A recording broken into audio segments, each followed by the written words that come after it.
So, let's see here. Okay, everything's good on my end. All right. So, who would like to do a recap for last time? It's been a little while. I can. If I remember right, we left the village. We made our way through the jungle. I think somewhat uneventfully. We made it to the orc stronghold, the old home of the last giant who lived here, Hercule the Hunt Master, I believe. Mm-hmm. We started to we actually were pretty good at being stealthy getting in, and we started. No, you weren't. We were pretty good. We made some. Good? What do you mean? We made some sweet okay, rolls. You botched it on the approach, but once you actually got there, yeah, you were pretty stealthy. Exactly. So we were getting in, and then we started doing some fighting, and we thought things were going to go well, and then they went real bad, real fast. Oh. Alex, in saving us, killed Lee accidentally. I didn't kill Lee. The big bad killed Lee, and with then your he fell in my spell. No. The big bad knocked Lee out, and your spell killed Lee. Let's be absolutely clear on where blame lands. Sweet little penguin Merrick would never kill a party member. It was accidental. No one's saying it's deliberate. Oh no! It's a little bit of light manslaughter, not murder. A little bit. Can he still go to jail for that? Yes. It has a reduced jail. Oh no. Yep, where all the sardines are canned. Oh god. And penguin prison is worse than regular prison. You know what they do to penguins like Merrick in jail?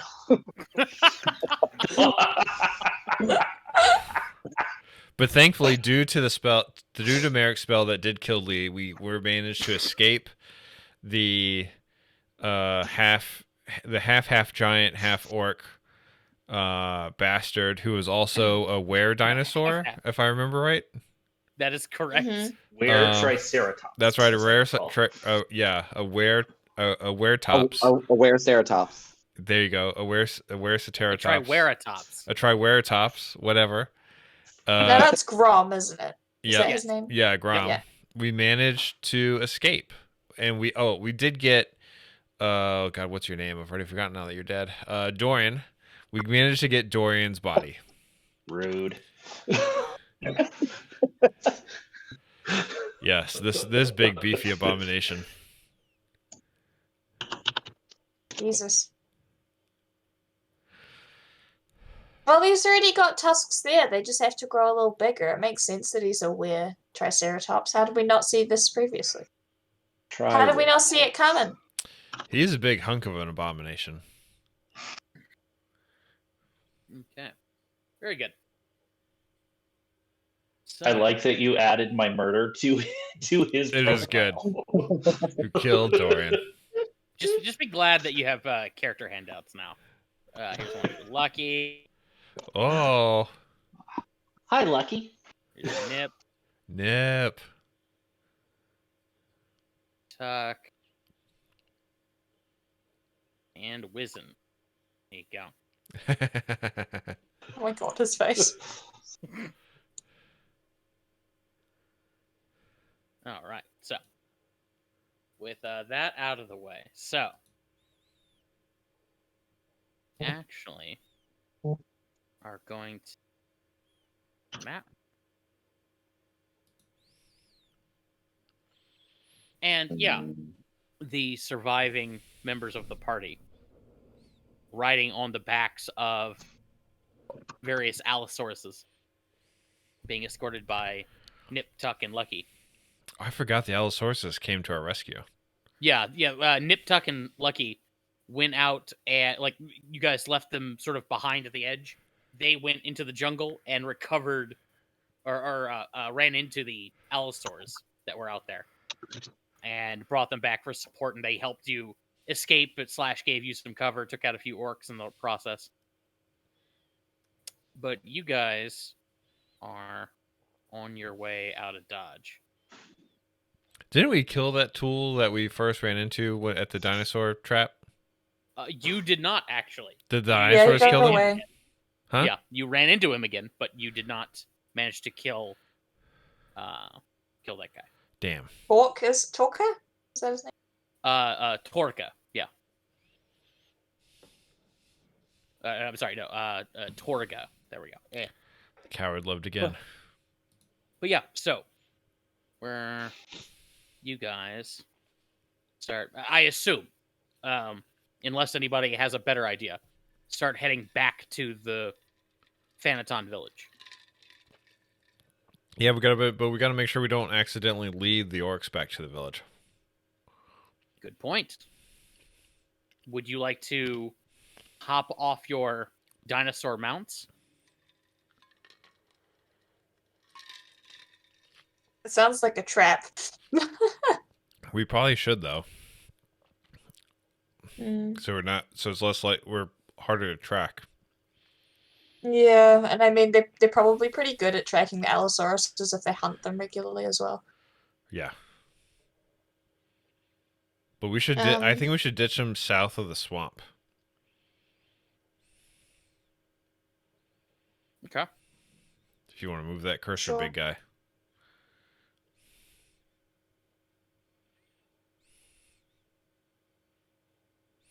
All right. So, as you guys reach the southern end of the swamp, you want to disembark from your Allosauruses. Actually. All right. So, now dinosaurless. If you'd like to continue through the jungle, go ahead and give me stealth checks. All right. I still have. How long does my spell last for? Pass without trace. A look-see. Oh Yeah. yeah. It is an hour. It's probably been over an hour, hasn't it? That's probably Oh yeah, probably. All right. I have disadvantage on this. Yep. That's about right. Okay. All right. So, you guys disembark from the Allosaurus. I'm gonna actually roll for Nip, Tuck, and Lucky. Lucky, Tuck. All right. And start making your way back to the Fantasy Village. As you guys approach the eastern mountain, we're gonna jump back in time, because as you guys are carrying Dorian along with you, Caliban, this reminds you of a moment from your past. So we cut to a younger Caliban, say 12 or 13. You're probably practicing in the training yard back on your home island under your various instructors.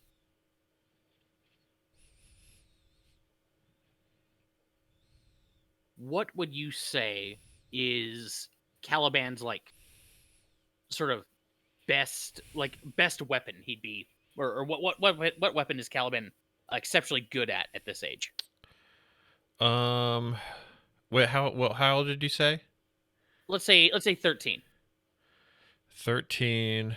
Mm-hmm. I would. Is there something he's particularly good at or fond of?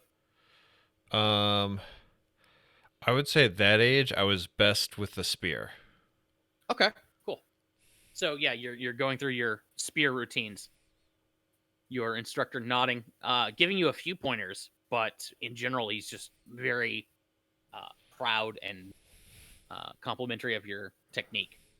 He does say that you are a little too like you put a little too much into your thrusts. You leave yourself open a little bit. However, if you can work on that, you should be okay.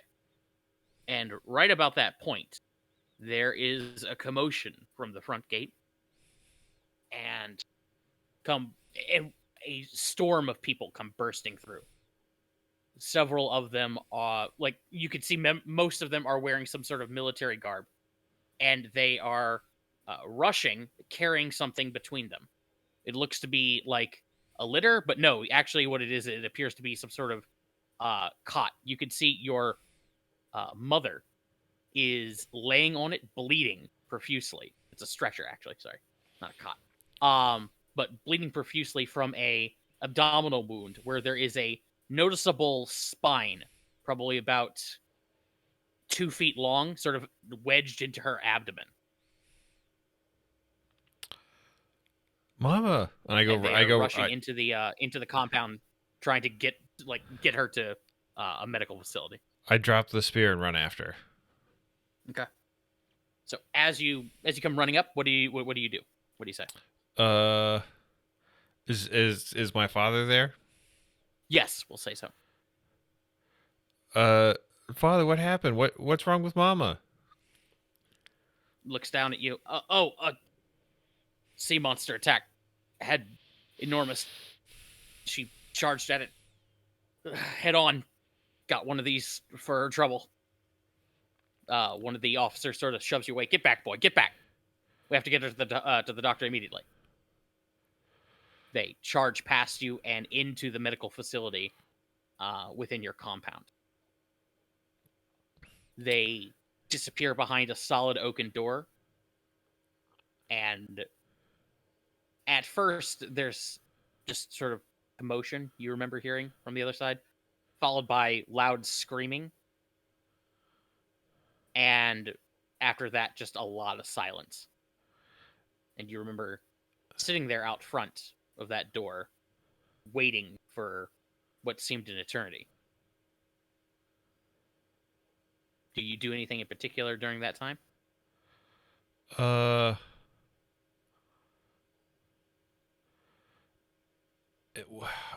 My first thought is there a window that I know of that I could like get to that overlooks the room they're in? Yeah, probably. I do that. I rush to get to that window so I can peer in and see what's happening. Yeah, so you run around to the back of the facility and are able to stack a few crates up that you're able to peer into the window. Inside, you can see that the surgeons in your mother's employ have gathered around her and are hurriedly operating on her. They've managed to remove that spine that you can see laying on a table. It occasionally twitches still. And one of the soldiers standing by is, you see he's holding a sizable knife and is just like making sure it doesn't spasm and attack somebody else, just in case. Oh, jeez. Yeah. Sorry, what? I was gonna say I accidentally rattle the window with I'm pressed against it so much, and I'm like, and I was like, Mama.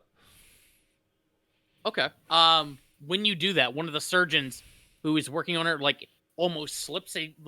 Looks up at you, glares, says something to somebody else, and you see a soldier step out, and a few seconds later appears around the corner. Master Caliban, you need to get down from there. But is Mama gonna be okay? She's going to be. That depends on how the surgeons do, but you distracting them is not going to assist to that. Get down. I start to tear up, but I do a sniffle and hold it in. And I stand up straight, and then I get down, trying to put on a brave face. Mm-hmm. He nods at you, and hold on one second. Sorry, dog trouble. But yeah, he nods at you. Escorts you back around to the training yard. Well, listen. The next few hours are going to be important for your mother. We're going to need to monitor, and she's going to need a lot of rest. So, in the meantime, He looks around, grabs a longsword, tosses it to you. Practice your drills. Focus on ink stance, I suppose. Okay? Work on that until either the sun goes down or somebody comes for you. Yes, sir. And I salute him. He salutes back, puts a hand on your shoulder. Don't worry. We're going to do everything for her. I nod. Gets back inside. Okay. And I, holding in another snivel, I begin practicing and continue relentlessly. It's not quite sunset when people start coming out of the medical facility. You feel this sinking sensation in your gut, but then you notice like one of the soldiers as he's walking past you notices you, smiles, and gives you a thumbs up, keeps walking. I They're like you could tell from their perspective or from their expressions that there is a noticeable release of tension. keep practicing. Okay. Sun goes down. Your father surprises you from behind. He's just like, "Son, stop now." Yes, sir. Yes, sir.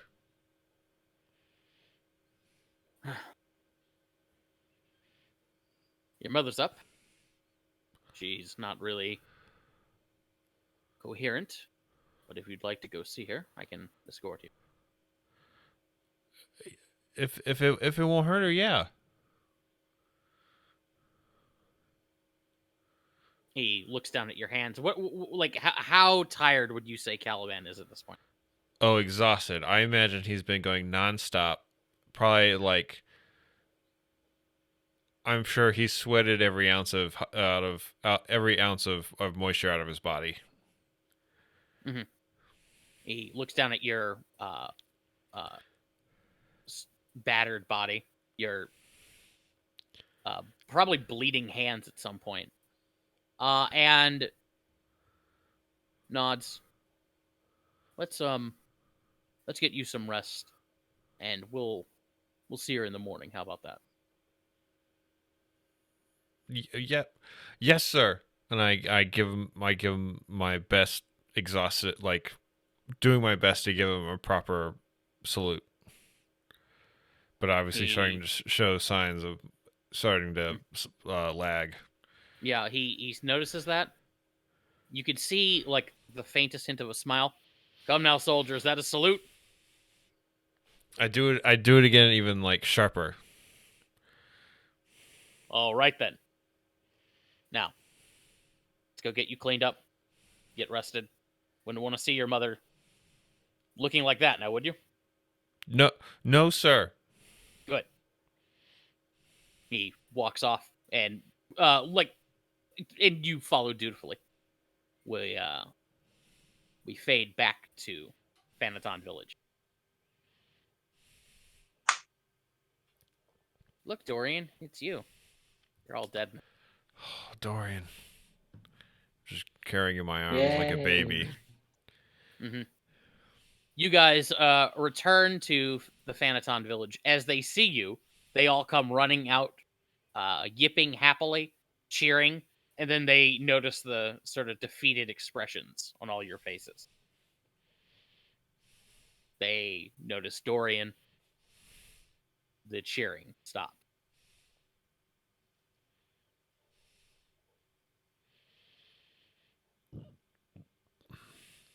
They all get very quiet and allow you to walk into the village where Wizen notices your return and comes out of his big old tent to inspect what's going on.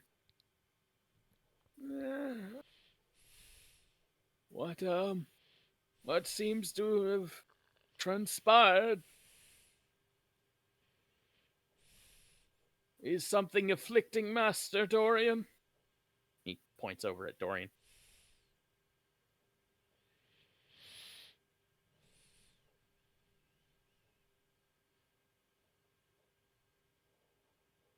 Not in a disrespectful way, but because I didn't know you guys as well, or I didn't know him as well, I would just kind of walk off by myself. Okay. I feel like this is something friends should. I feel like I'm encroaching if I'm there, so I walk off. Okay. Merrick, Dorian. Or Merrick, Caliban. Dorian, you can't say anything. Okay, go ahead. Merrick kind of like looks down at his flippers. Just kind of like sadly. Doesn't really say much. His eyes are a bit glassy. Mm-hmm.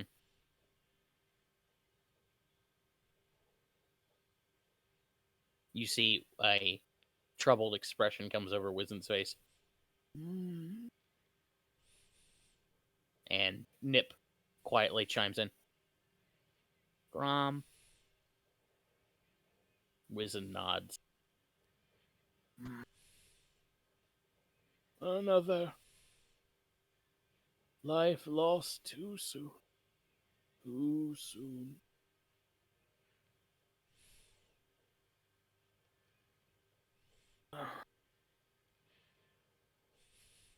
Up here in the mountains, we have certain customs for burying the dead. I don't know if you keep them.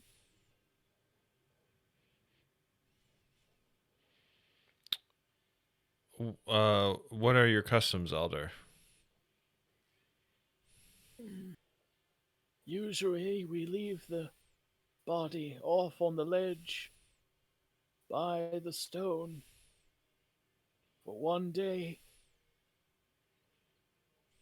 Then we carry it back, find a quiet place, and build a cairn for it.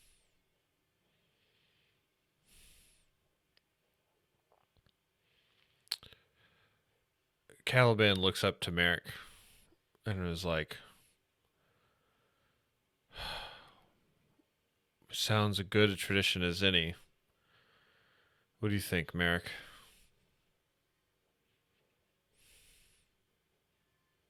What do we know about his cultural stuff? Like, do we know what's like an Emiri send off? There's no set Emiri sort of standard for that. It's more of Okay. an island to island thing. Oh, okay. You do know he's from Nesklos. If you, Caliban, or Lucilius would like to give me a history roll, you might be able to Sure. discern something about that. Hey. Okay. Caliban, yeah. So you're familiar with Nesklos burial traditions. Usually the family has some sort of like the family has a tomb, usually, in which the body is ensconced. You've heard that people of particular significance might be cremated on Nesklos. Given how many rings Dorian had, that probably wouldn't be something for him, but yeah. He would definitely have a family crypt back home. It's a bit awkward to drag his body all the way there. Wizen, your cairns, are they together? Or are they spread across the mountainside? They are spread by generation. Each generation is buried with its kind.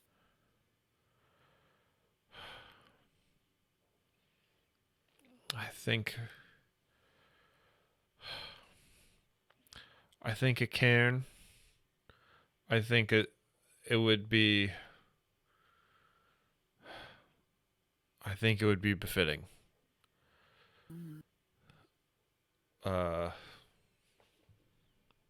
Dorian was fascinated with this land. And a cairn among his peers is not far from what his own people do. His own island does.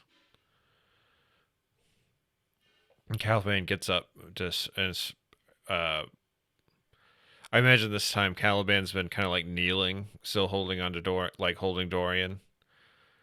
Mm-hmm. Caliban stands back up and starts carrying Dorian to the tip of the cliff. Okay. At this point, it's probably getting close to sunset. Lucilius, so you stepped off to the side. Are you doing anything in particular?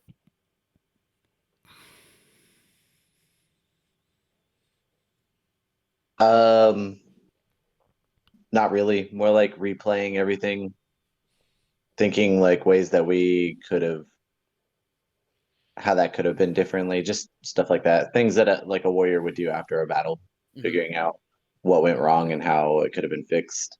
Right. Keeping an eye out on you guys, because I mean, of course, if you guys are gonna do something like carry the body, then obviously I would volunteer to help. But at the moment, as everyone's just kind of around it, I'm just standing off to the side, thinking about like replaying everything.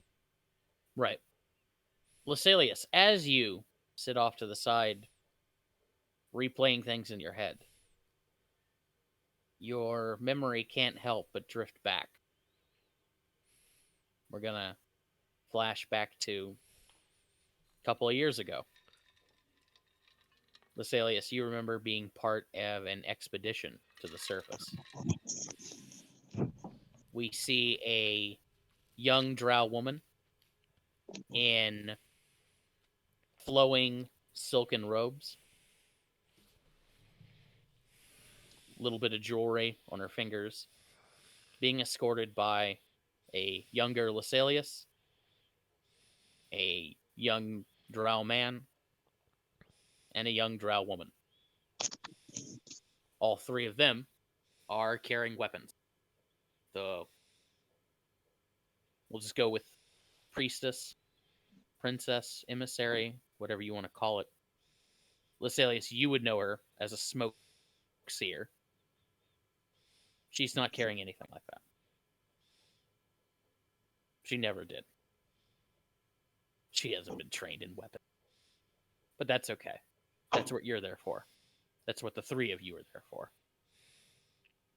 To protect her. To watch over her. Together. You remember the journey through the Hollow Dark? You remember the ascent? You remember the blistering, blinding white light of the sun? How strange your skin. The other two guards had recoiled slightly from that light. But the smoke seer, she loved it. Walked into it, basked in it, danced in it. Everything was going so well.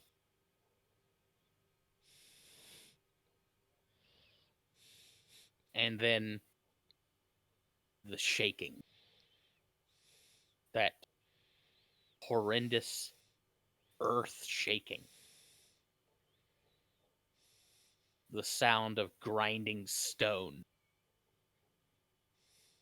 Breaking rock. Storm clouds up above. Crackling with lightning. You remember watching the seas foam and boil as a mountainous shape emerged out of the surf. Humanoid, but of vast proportions. Violet skin with jagged silver lines running along running along the forearms. Armor that is bronze with the sort of decorations and sort of stylistic design similar to an eagle,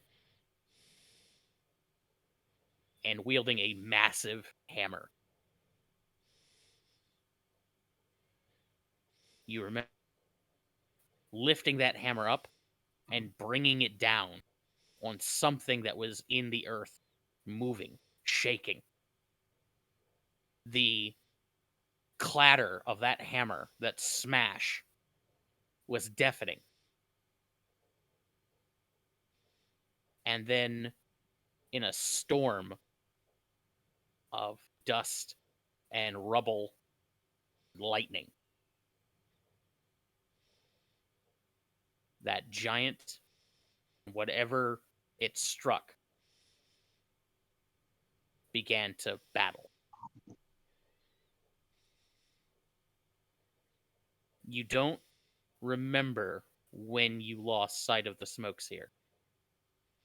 You don't remember at all what happened to the other male guard. But you remember your female companion, the other warrior you had trained with. The two of you were running desperately from a landslide that had resulted from this this battle. As you ducked into a small cavern and managed to just narrowly avoid a falling boulder, she looked at you, and sweat pouring down her face. Listen. She reaches onto her belt and pulls off her scimitar. If something happens, she unsheathes the weapon, and you can see its dark metal glints with a faint blue sheen. This is my soul steel. If I die, take this back. Take this back to the others, okay? Even if you can't take my body, be sure to bring this back and lay it with my ancestors. Lesalius, you know this is a drow tradition. Warriors of sufficient rank and notoriety amongst their clans are awarded soul steel, special swords that, rumor has it, contain the souls of a particular bonded person. When the wielder of soul steel dies, their soul is supposed to inhabit the sword and can be brought back in lieu of the body. And they are usually awarded to those who have earned the privilege, the honor, and the responsibility of traveling to the surface. You, however, never earned your soul steel. But she holds hers out to you. Take it, okay? Just in case.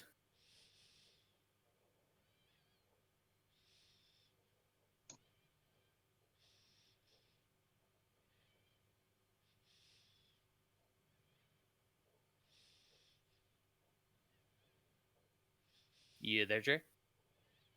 Oh yeah, I was waiting, but I mean, I would be trying to comfort her and tell her not to be silly, that she's going to make it. It's going to be fine. We're going to both make it out. Give me a persuasion check.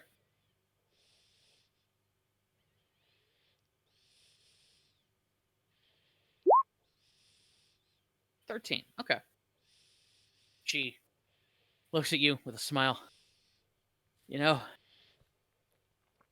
in the haste of getting this assignment, I didn't get your name. I'm Vyra. She holds out her hand.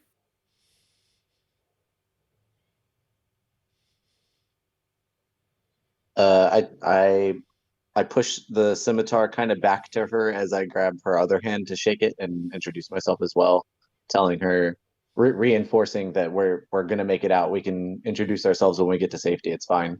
Yeah. Like everything's gonna be fine. Okay. So, um, I, she peeks out. Okay. It looks like whatever they're doing, they've moved it to the other side of the island for now. Let's get out of here. Go find the other two and regroup. There's got to be some way off this place. I try to impress upon her the importance that we try to find the smoke seer. Okay. Uh, yeah. Right. Of course. Um, do you? I mean, obviously we should stick together, right? You're not suggesting we split up or anything, right? No, because I'm trying. Because I wasn't able to see anything. I'm trying to find out from her as well if she didn't see anything, or as she's a more seasoned soldier, where she suggests that we would start looking. Uh, I don't know. I couldn't tell where we separated. Let's head down to the shore. Yeah, let's head down to the shore. Okay. It's the closest thing to a landmark in this fucking rock. Hopefully they thought the same thing. And I guess we can ring the island or something? It didn't look that big when we came out.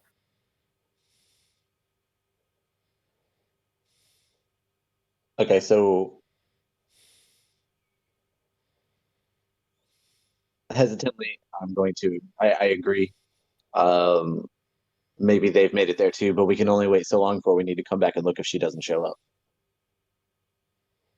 Right. Good point. Oh, I've got an idea. She'll pull out her scimitar and she'll make she'll cut a little mark into the stone, a drow sort of warning sigil. Or actually, probably no. The sigil for The beach where we're heading. it wouldn't be anything that like specific. It would be more like it's like a mark that would be made to indicate like danger or safety, something like that. Something that a drow could just notice. And it can't convey. It usually doesn't convey complex information like that. But she'll make the mark of safety there on the wall. Okay, if they see that, they'll know to stay here. Go down to the shore. We'll walk around for about an hour or so, see what we can find. If that doesn't work, then we'll head back here, okay? All right. So the two of you depart from the cave. You look around, don't see anything, and make your way down to the shoreline. Lasalius, give me an athletics check.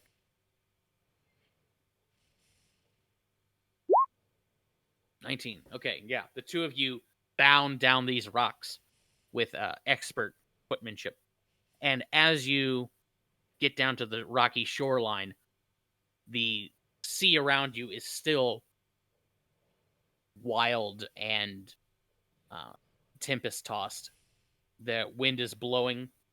You can hear the sound of stone being broken, but it doesn't appear to be close. There is the sound of crackling lightning. You can occasionally see it shooting up from behind a cliff.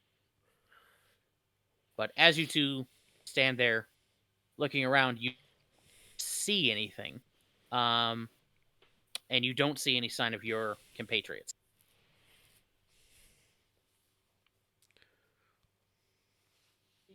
I'm not seeing anything. I'm gonna head back in and see if maybe they went to the safety point. Okay. I'm going to she'll point her sword off like along the coast away from where the lightning's coming from. I'm going to check down that way. You you go check back the safety point, okay? Okay, we'll meet back here in 40 minutes. She nods. Heads down the beach. You head back to the safety point. As you head that way, Lasalius. Give me a perception check. Okay. So you start to climb back up, back to your meeting spot,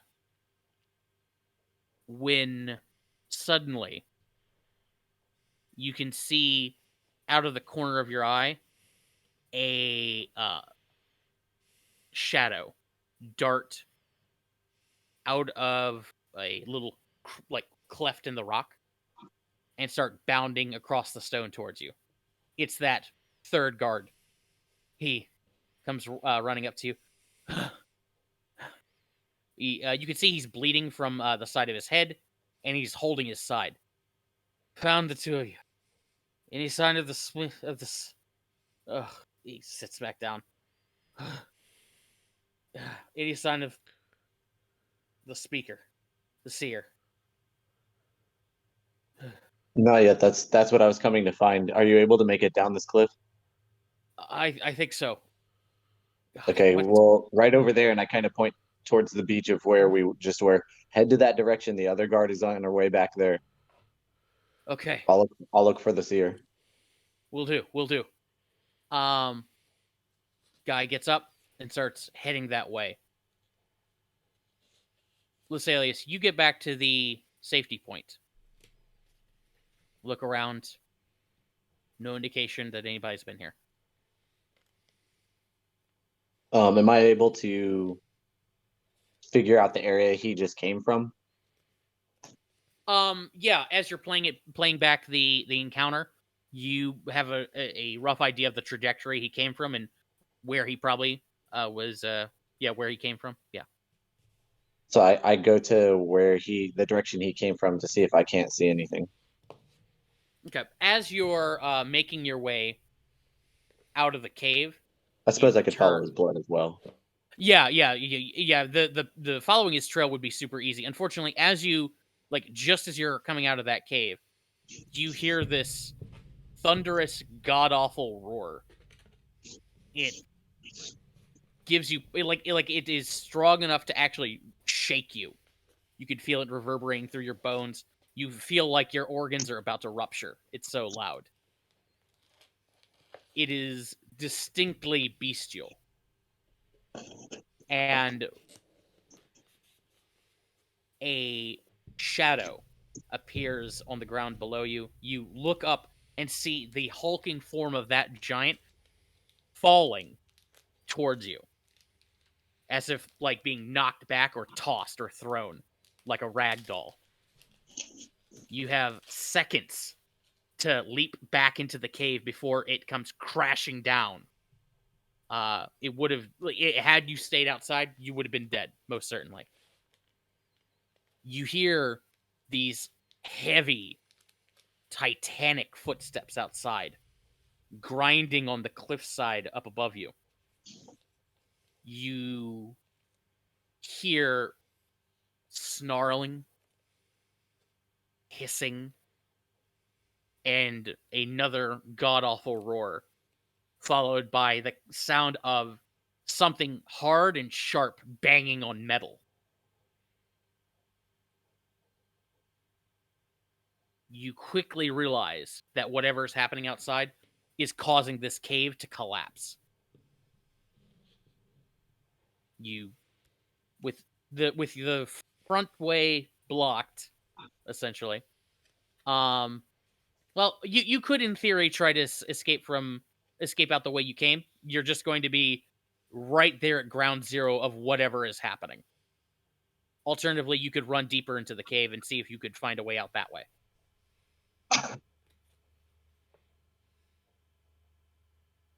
Yeah, I'm looking for an exit that's not right into the leg of whatever that is. Okay, good idea. As you turn and bolt further into the cavern, you follow lots of twists and turns. You hear and feel that fight continuing outside.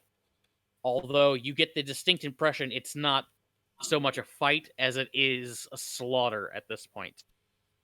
You come to a bend and see light up ahead. You come rushing out and into fresh air once again. But you've been underground long enough that whatever happened is done. And there is nothing but stillness on this island now. I would search the way that okay, I'm searching the way that I came out, seeing if I'm the first person to come out this way.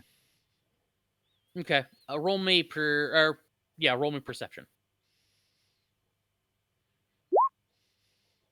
Yeah, you don't see any signs of anybody who came this way before.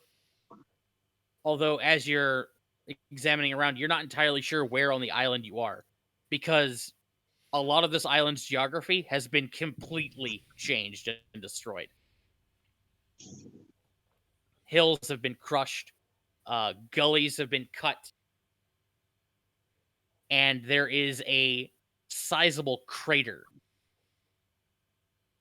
probably about 500 feet wide, in a little valley between two of these hills.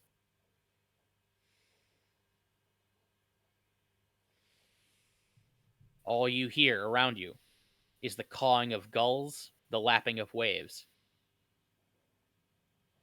So I try to figure out which way is gonna take me back towards the beach where I'm to meet with the other two guards. Yeah, you could find the shoreline pretty easily. And if you were to follow it, yeah, you would eventually find these guys. So I'm gonna do that to see if I can't find to see if they got crushed or if they're still there or what. Mm-hmm. You hit the shore, start walking along, surveying the damage of whatever happened here. And as you go, you start to notice a smell in the air. Rancid, but strangely also reminiscent of ozone. There is an energy in the air. You feel like a prickling sensation all along your skin. As you I'm about to get struck by lightning, aren't I? it feels like it feels very similar to like right before a lightning strike. Yeah, it feels like in the midst of a thunderstorm. You actually notice that the hairs on your head are coming up slightly, as if from static electricity. But it's like there's no bolt or anything like that that comes bursting out of the sky. It just seems to be a effect in the air right now. And then you see a current, a little river of red coming down from a higher point further up the hillside. As you I try think, to pick up my speed. hold on. As you see it, or I'm sorry, go ahead. What were you saying? Oh, I was just saying I pick up speed, imagining whatever was fighting is now dead up on that hill. Mm-hmm. Are you continuing along the shore, or would you want to go up the hill? I'm gonna continue along the shore. Okay. As you head along the shore, you do eventually find the area where you're pretty sure was going to be the spot where you guys were going to be meeting up. It's hard to tell because, again, like there is so much debris that the topography has just changed that much. You don't see the other warrior, the other male warrior, but you do hear a faint, "Is there anyone there?" I follow it to the source. You find, pinned under a massive boulder, is Vira.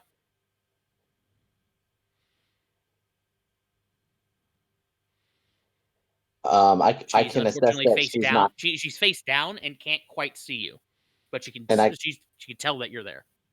and I can I cannot. I'd imagine I can assess that she's not making it out of this, right? Her entire lower body's pinned under that thing. So probably not.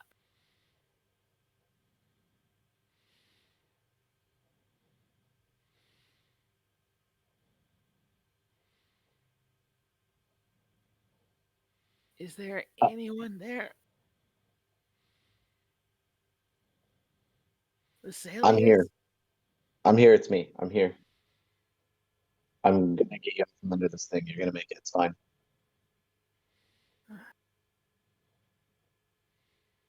As you come down toward her, are you going to try and like move the boulder?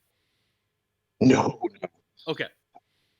I know I can't move it. I'm just trying to comfort her into the next world at this point. Yeah, yeah. Um, as she's laying there, I don't think I'm gonna be able to take. It's up to you, okay? She like grabs you by the forearm. You gotta find her. She's alive. I just know it. You gotta get her home.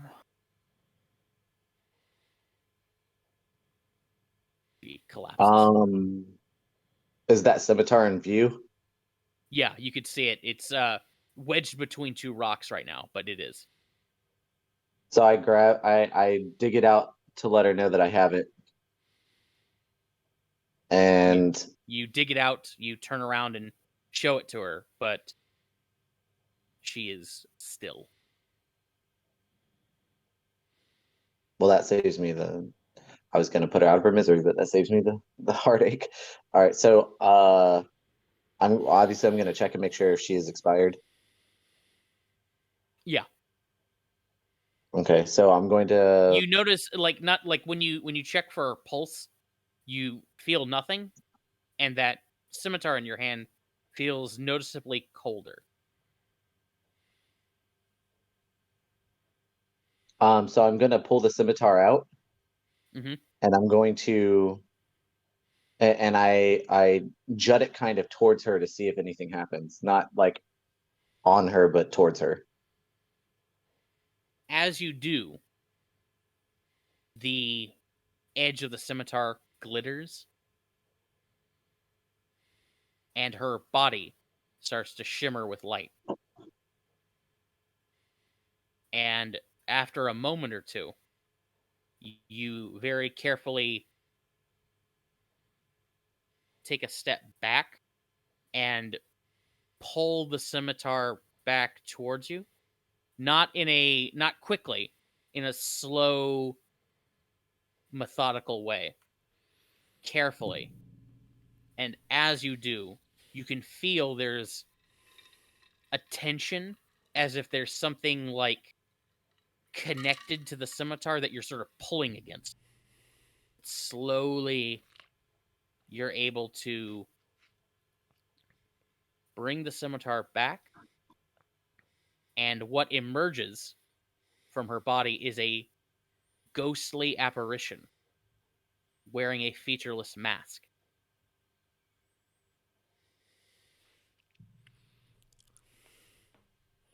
Um,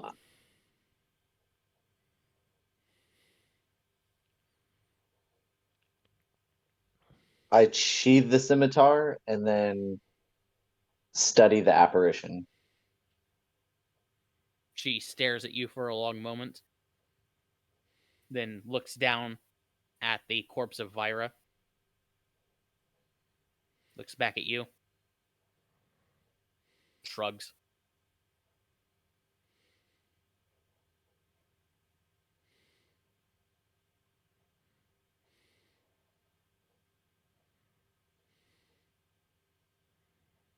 And then Having, takes a step forward and offers out her hand. I guess, having known the the folklore around the scimitar and what it does, I assume that this is her, and I point in the direction that we need to search and just walk and She kind of follows to give her an idea. We're going this way. Let's go. she follows dutifully behind you. You start heading up the hill, And as you do, that prickling sensation along your body gets noticeably more intense. You notice your hair stand up further, and suddenly the spirit rushes in front of you and holds her hands out to the side in a stop sort of motion. Okay, so I'm going to stop it and investigate. You What? notice behind the spirit, further up the hill, there's a light that is getting more and more intense. You hear a crackling sound. I dodge out of the way. Yeah, you dodge out of the way as the top of that hill, the side of the hill, and indeed that huge, that general section of the island explodes in lightning and wind and stone. You feel your body get launched into the air, and as you come tumbling down, you can just see that entire island is smoldering and crackling with lightning.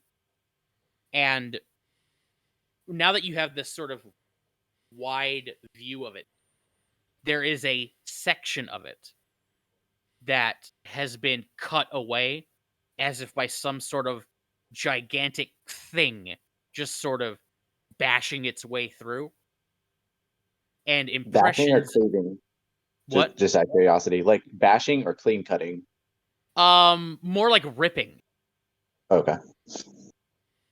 You could see impressions in the ground and along the hillside, reminiscent, like you can't really make out their shape too well, but you could tell that they have the sort of distance between them, the stride of footprints, but just gigantic. Whatever they were, it seemed to be going in the opposite direction of you. But that's pretty much the last thing you see as you are flung into the air and then hit the water and feel everything go dark. Hmm. And we cut back to present. Caliban, you and Merrick have taken Dorian out to the ledge. Yeah. Did I assist with this real quick? Sorry.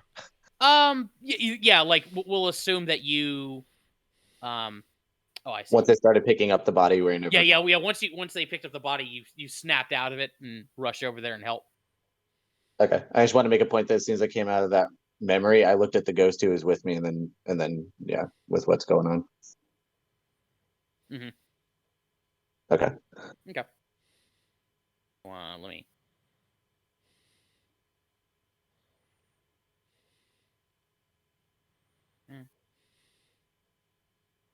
Okay. So yeah, you guys place Dorian out there.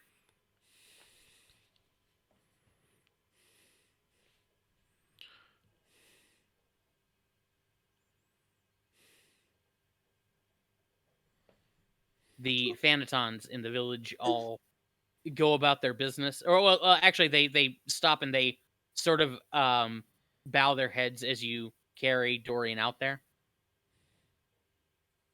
One of them starts to you get the impression that it's singing. It has a melody to it, although it's in this chirping coo that you can't quite like. It doesn't have any sort of it's not words or anything like that. But they just let out this this mournful little tune as you carry him out there. I was gonna ask if you had anything sad to play. Yeah, I probably, yeah. Here, let me find them. Now it's sad.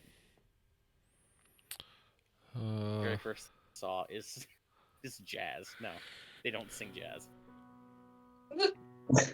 They better not scatting that. They better not start scatting this funeral out. My first thought was Danny Boy. I don't have any chirping cries, so just deal with this. My first thought was the scene in Lothlorien. Oh God. Oh, hang on. Here's Oh, I could find a recording of that hobbit singing.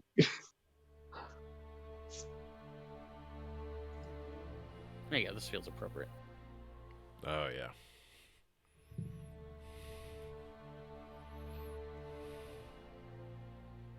But yeah, you guys carry Dorian out there.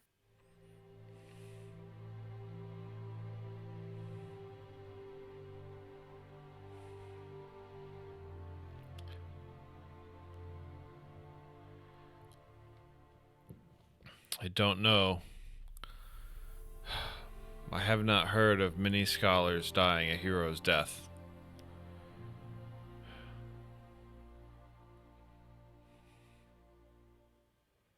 Me neither. Once we leave, after we leave this place, we must make a pact to come back with help and wipe these orcs out.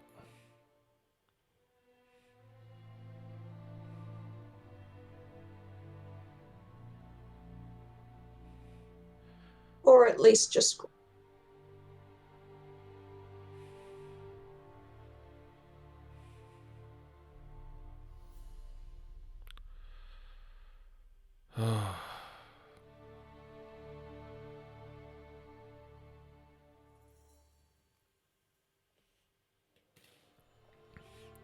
I think Caliban's going to step to the edge and sit with his feet over the edge.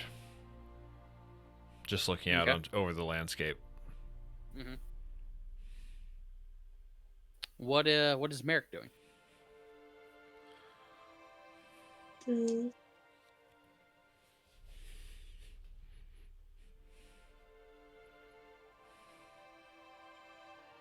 See, Merrick's gonna whip out his little like fishing net from his backpack.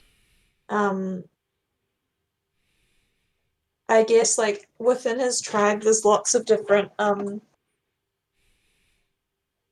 sort of they use fish hooks as like symbolism a lot of the time. So like a lot of them will wear fish hooks for different reasons that have different designs and stuff. Mhm. So he pulls one out and sort of edits it to be kind of a representation of like heroism and pops it, like loops it around Caliban,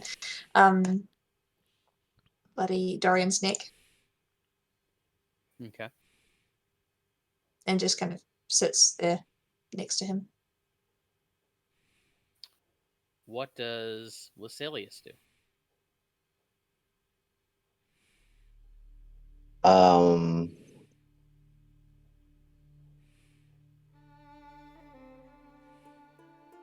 I look at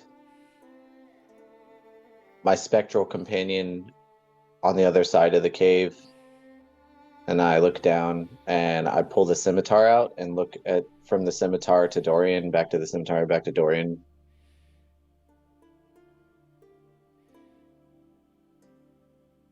And then if there's no reaction, then I resheath the scimitar. Yeah, so you pull the scimitar. You feel it cold in your grip, Lucilius.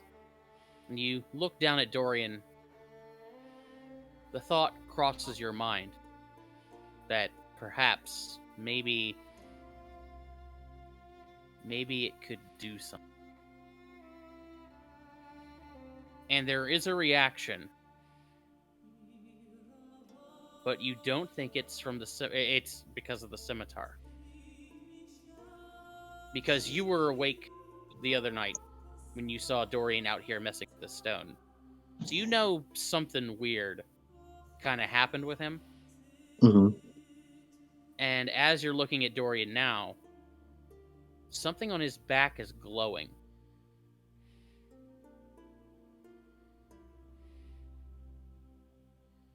Is he like laying back down? What do you mean? So his back is glowing, but I can see it like glowing off of the stone? Yeah. It's whatever it is, it's bright enough that it's starting to illuminate the stone beneath him. So I'm gonna call to the gentleman whose back is turned and is sitting there. Caliban. Mhm. Thank you. I'm gonna call to Caliban and I'm gonna point so Merrick can see as well. To see if anybody knows what's going on. Yeah, you guys see that something on Dorian's back is glowing, but that's about it. Calvin gets up out of shock and steps over. I look to the others. Should we turn him over?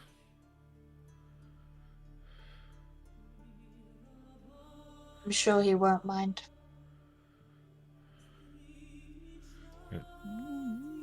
Tip him delicately to his side.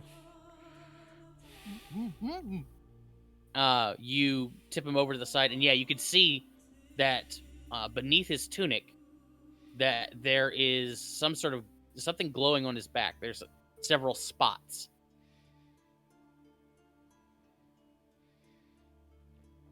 Spots.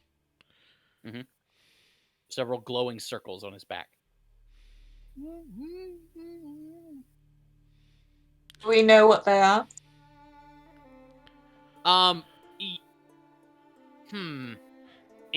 if you were to remove the tunic, you'd get a better idea. So that's the question I had. So he's definitely dressed, but so the light seems to be coming from underneath his clothes. Yes. Oh, there's.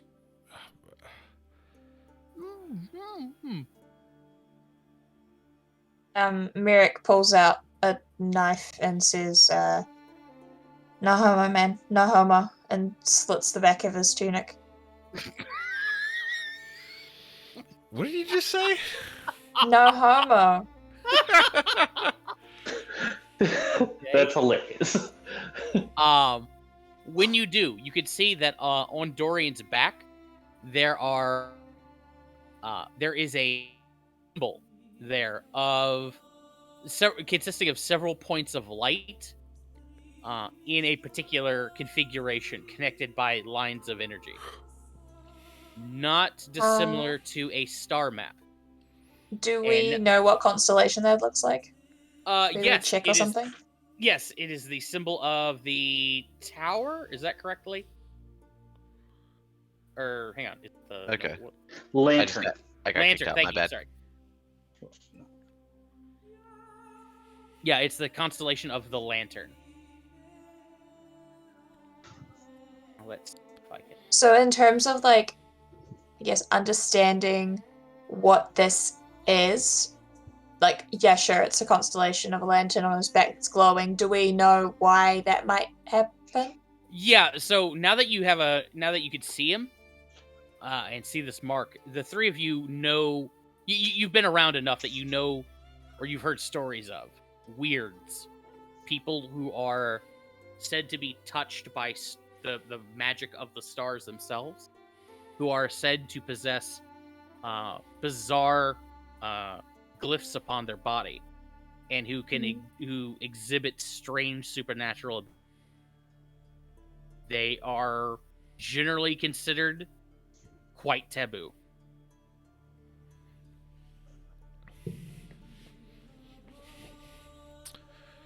Oh man.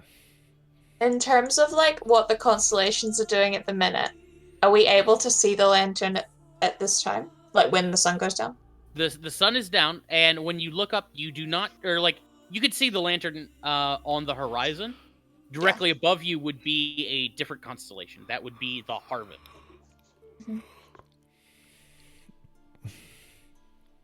Caliban is scandalized. What does that sound? Sounds like someone's got a gag over their mouth and they're like, like, help me, I'm gagged. You know what I mean? Yeah, that. I turn Dorian's head to look at his face. It's not, Dorian's mouth isn't moving or anything like that. Lasalius, you know what's going on. Or rather, you have an idea of what it might be. Do I? You saw last night. You saw Dorian talking to a book. Oh, I search on his person for the book. Yeah. As you dig through his pack, you do find this spell book that he carries around. I lift it And to my head to see if that's where it's coming from. oh, much better. Thank you. When it talks, you could see the edges of the pages flash with a gold light. Caliban jerks back and accidentally lets go of Dorian, so he rolls back onto his back. This is gonna be a dumb question. I apologize, but have we seen him talk to this book up to this point? You saw him talk to it last night in private. Nobody Right. else has seen it Oh, okay, gotcha. under any circumstance. You guys have seen me talk to what looks like myself. Okay. Just been me. I mean, like, I knew he was weird, but this is just getting weirder and weirder. There's nothing weird about me. What are you? A talking book. I am roughly 200 pages in length. Leather bound, college ruled. Are you the book, or are you something inhabiting the book? I don't understand that question. Are you a separate entity from the book, or are you in fact the book? I don't understand what you're saying. For a book, you do not seem very Intelligent? I don't seem very what? Yeah. Uh, I tried to look through the pages to see what sort of book it was. As soon as you open it, the pages glow with a golden light, and a sphere of white gold energy sort of floats up out of it. Ah, there we go. It pulses as it talks.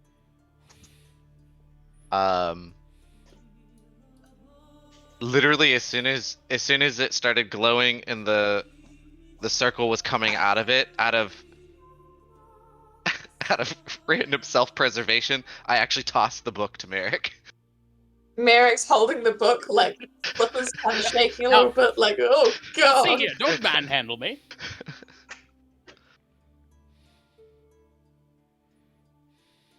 Be careful. Merrick please, kind of please, don't bend my spine. puts it on the rock because he doesn't want to touch it. I unsheath my scimitar and kind of like slowly guide it towards the book. Now, what exactly do you intend to do with that? Seeing Stab there's me no through the reaction. heart? Seeing there's no reaction, I slip it back into its sheath. Nothing. Never mind. Now then, if you all don't mind, please place me in Master Dorian's lap and then prop him up against this stone. Someone prop him. I'll grab the book. You're not going Merrick, to toss me to somebody else, shoots him are up. you? Well, we're gonna toss you to Dorian, apparently. I shuffle Dorian sitting up with his back propped against the rock. Dorian's gonna have some explaining to do. Yes, he is. And plop the Merrick kind of like gingerly grabs the book and plops it in his lap. Mm-hmm. Thank you. The book closes on its own. The light behind, or rather on Dorian's back, glows brighter and then seems to flow into the stone behind him. The light from Merrick that stone cowers and hides behind Caliban. Okay. The light from that stone then races along the ground and illuminates the floor of the canyon in a particular pattern. Whoa. Gotta zoom out for this.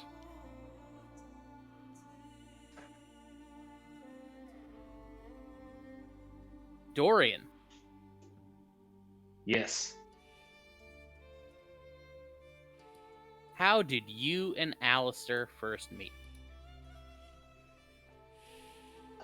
So we start seeing Dorian packing up some books in a lower level of the archive, kind of at a desk he's got set aside for him. sneaking out, as he often does.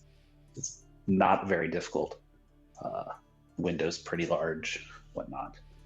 And going to a secluded part of the island, where, as he is wont to do, he pulls out several spell books, several books that he's studying from, lays them out, and then his own personal leather-bound spell book that his father gave him, lays it out on a blanket so that everything is okay, and starts practicing, going from book to book, from spell to spell. When he gets frustrated or his attention wanes on one spell, he'll bounce to the other. He's practicing cantrips along the way, so he's got like control flames on, so that several like torches that he's got set up be lit brighter or dimmer. And he's just using this time to practice away, under the sky, out in the open, where magic comes from. And that's what he's doing when he first hears Al's voice. Kind of playing with a little channeling stone, which he uses to pull some light from the sky, kind of throw it, which sends a mote of fire. Ooh, I've got to be careful with that. But that's where he is when he hears the voice for the first time. He is under the stars practicing spells, with spellbooks strewn all around him. No, no, no. That's not how you do it. Dorian looks around. Excuse me? Your gesture right there, your somatic component. It was awful. Simply dreadful. Let's do a better. You need to have some confidence. I mean, I thought it was okay. I made fire. Accidentally almost set that tree on fire over there. I need to aim at the Any rocks. fool can make fire. All you need is two sticks rubbing together really vigorously. That's What the you're boring way looking to for make is fire. what you're looking for is perfection. All right, smarty where are you? I didn't see anyone. Where are you? Dorian kind of spins around looking for somebody. I am everywhere. And nowhere. Or I'm somewhere. I'm here. That's incredibly helpful. Thank you. You look down and you see floating sort of at chest level is a little golden speck. Oh. Are you him? The voice? He kind of like crouches down and kind of like circles the speck, inspecting it. I told you, and it flashes as it says this. I am everywhere. And nowhere. Who are you? I don't really know. Huh. Isn't that an interesting question? I feel like, in a sense, aren't we all wondering that? Who are we? Okay, so, the weird philosophy books that Dad has me read aside, I actually meant, what's your name? Oh!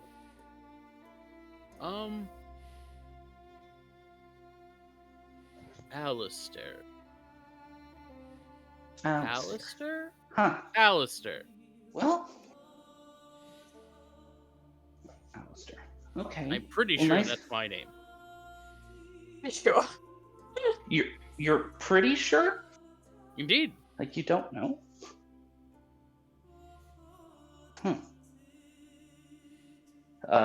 Well, like little like 12-year-old 12-year-old Dorian smiles and says, "Okay, well, nice to meet you, Al." No, Alistair. Alistair. Use the full name. Uh, and his Dorian's brain is already like moved on. So, Al, you said that my You're motion going to was have wrong. to get over this. You're going to have to learn to say my full name. Don't worry. I'm sure after a while you'll get it used to it. Yeah, sure, Al. So what were you saying about like my somatic component? Your somatic component was completely off. You have to put more emphasis on the motion. Dorian. It's supposed to be a flourish boy. Hmm. Okay, flourish. Flourish. Sure. Uh, Dorian reaches up, snatches the light from the sky again, and then reproduces the spell as he did before, with this weird, awkward 12-year-old idea of what a flourish is. Oh, don't you know what a flourish is? I swear. We're going to have to work on this. Hey, Al. Can anyone see you? Is it just me?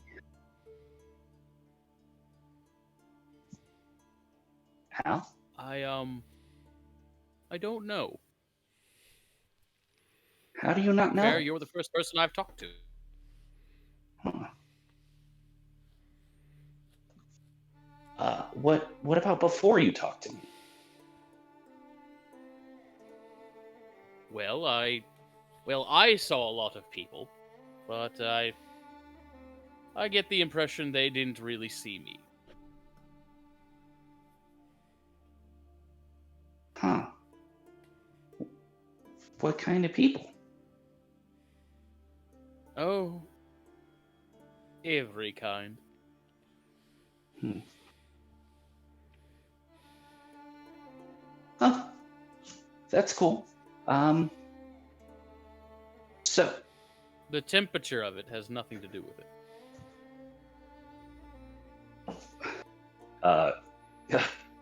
Dorian blinks. It's like, oh, I'm gonna have to teach you how to talk like a person, aren't I? Huh. Now, see here, okay. I resent that remark. And the camera sort of pans over to you, Dorian, observing all of this with a sphere of golden light floating next to you, a larger one, about the size of a basketball. Oh, that takes me back. Me too, Al. Where am I? You are everywhere and Nowhere. nowhere. The scene before you melts away, Dorian, and you find yourself standing on this ledge with these standing stone. You can see your compatriots standing there, like looking at the stone, looking at the ground, which you see is illuminated with this pattern. The Phanatons, for their part, are freaking the fuck out. They have no idea what's going on. However, you can tell everybody else doesn't see you. Huh. Is this what it was like before me? Dorian just kind of like circles everyone. Like starts with Innocent. Azaleus, moves to Merrick, and then moves to Caliban. Innocent. This is how it Innocent? was, and to some extent it still is. This is what it's like to be me.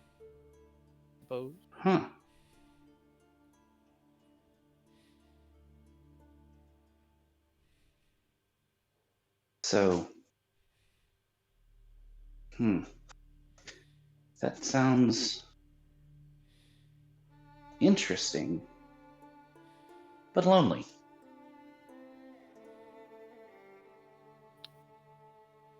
In a sense, I do get homesick every once in a while, though.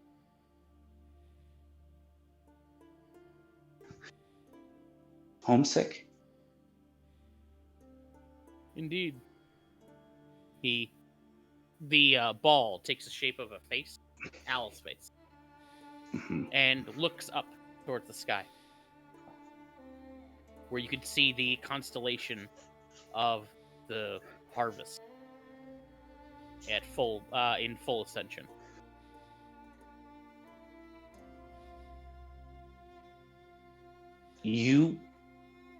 You're. Dorian is like pointing up. Like, Al, are you saying you're a star? I don't really know what I am. A star? Maybe. Maybe I am a star. Maybe I was one? What is a star? What are any of us? But stories. Hmm. He Al, looks you- at you.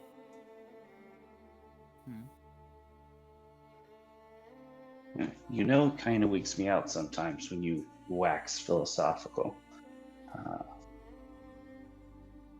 How did I get to be where you live?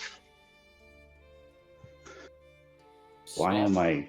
You stopped existing where you. Dorian swallows. But a piece of what I am, or where I live, resides within you. So, and as a result, upon your untimely demise, that piece is now, well, was still active and is now connected to this side. Fortunately, now that you're here, we can get you back.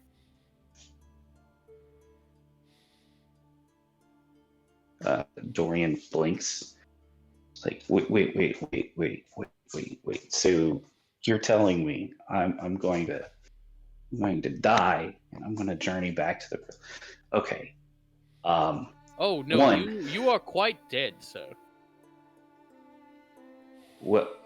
So I'm not going back? I'm very confused. You are dead, and you are going to be not dead. We just have to jump start you. Jump start me? Indeed. I have to say, this next part is going to hurt. When you look up the constellation of the harvest, the stars that make it up all flicker. And suddenly, a column of violet light comes shooting down from that constellation, hitting the stone and you and Al. And you feel your bones melt. Your skin writhes. It feels like you are being unmade, in a sense, Dorian. So Dorian is screaming, Yes. as one does. You can feel something within you sort of shifting, moving, pushing its way out, and at the same time, this tremendous pressure crushing you. And in an instant, there's a release and a coldness sort of worming its way down your back, around your spine, into your gut. And there, just below your heart, sort of coils up and sits like a snake. And the world around you changes. You watch as Caliban, Merrick, and Lasalius all start moving backwards. Not as in they're walking backwards away from you, but rather their actions are rewound. You watch as they carry something, or they put something down and then proceed to walk back into the village. You watch as all the Phanatons essentially rewind. You watch as the stars in the sky disappear and were replaced by a sun, replaced by the moon, replaced by the sun. You watch as time shifts all around you backwards. You watch the stone in front of you become less eroded. You watch as the carving upon it begins to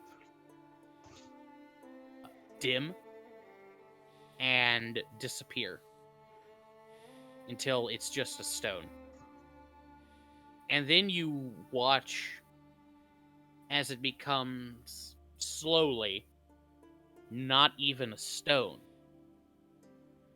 You watch as mineral deposits on it start to disappear to be replaced with a glossy white surface. Slowly but surely, over the course of hundreds of years, thousands perhaps, this stone reverts to its original form. A bone. It's not stone at all, it's a fossil. And you are now looking at a enormous, gleaming white bone resting on this ledge. As you survey the island around you, Dorian, you can see that the swamp that exists in the middle is not there. That's more recent. The jungle is still wild. Off in the distance, you don't see, or off in the distance, you can see the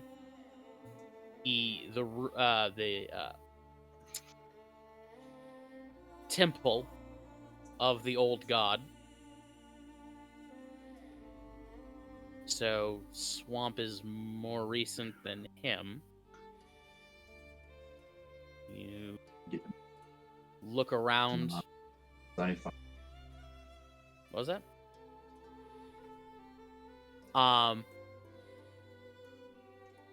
And you watch as the island grows more and more primordial, as that temple that slowly vanishes, as the jungle and the wilderness overtakes it. But this bone was still here.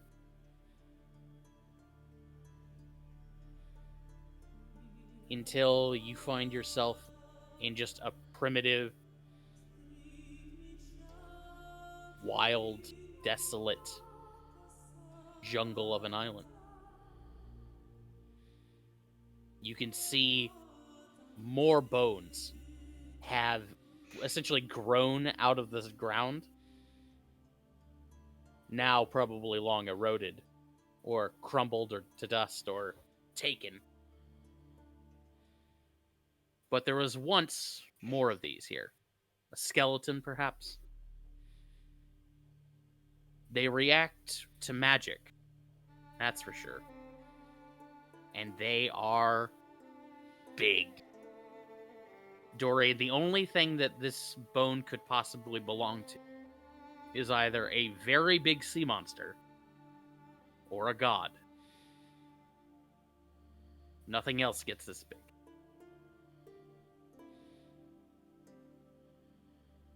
boy. And Al appears next to you. This time, he is not a sphere, nor even a face, but a full figure form. He's a person, made entirely of gold light, wearing a flowing, voluminous robe. So it's actually so long and so sort of poofy, you could imagine a strong wind catching him and sort of blowing him away.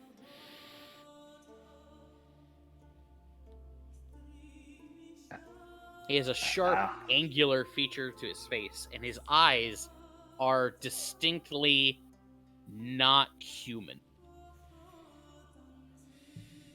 Or not giant, whatever. You know what I mean. Yeah.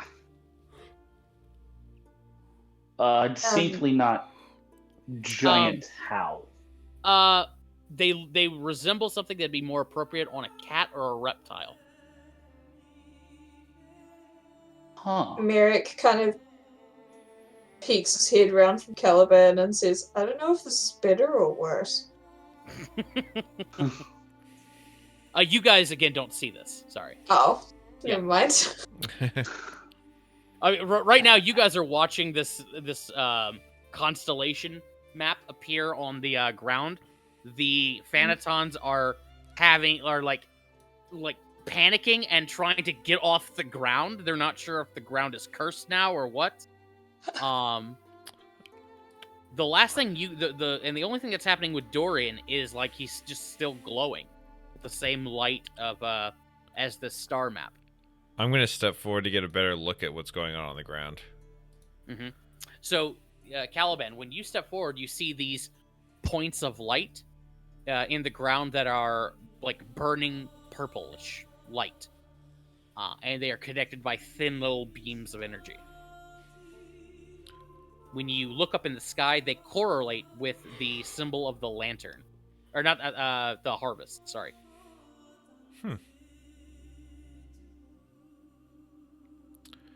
Gotta look up what the harvest means. I forget. Oh, thank you. Mm-hmm.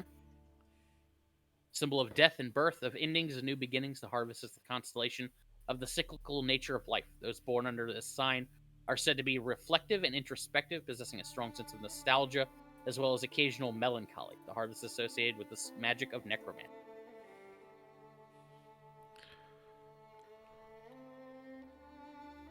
Alright. Dorian. Yes.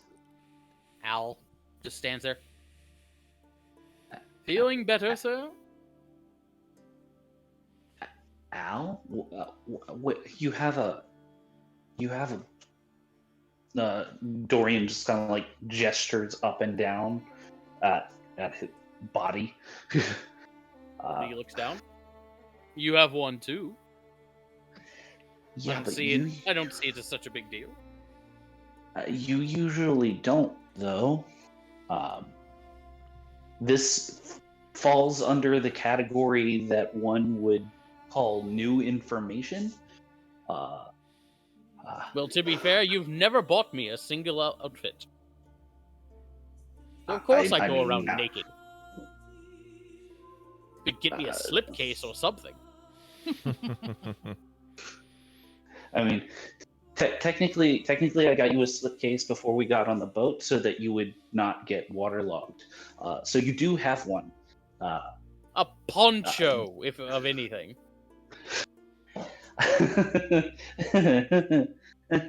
Nervous laughter from Dorian.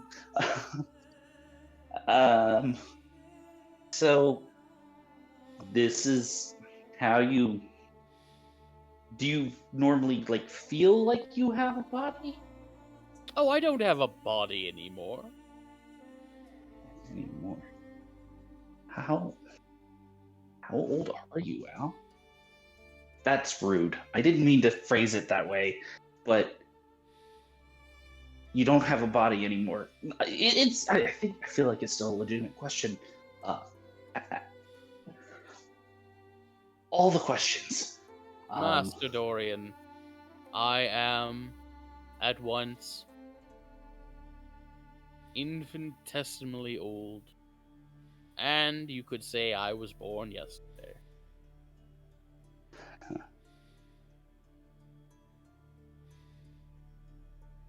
Uh, I don't know that I'm going to understand this for a while. Also, what's going on with your eyes? Hmm? Your eyes. What about them? They're like slitty. I don't know what that means. Uh, Dorian will look down. Is there dust that I can draw in here? You reach down and touch the dust, and your hand goes through it. Oh. I guess I'll show you when we get back. When I get back. If you need to show me something, will it? Oh, I am magic, right? Dorian holds out his hand, and then he thinks of a normal eye. And then he thinks of it morphing into an eye like Al has. Did my eyes used to look like that? Huh. Huh! Learn new things every day.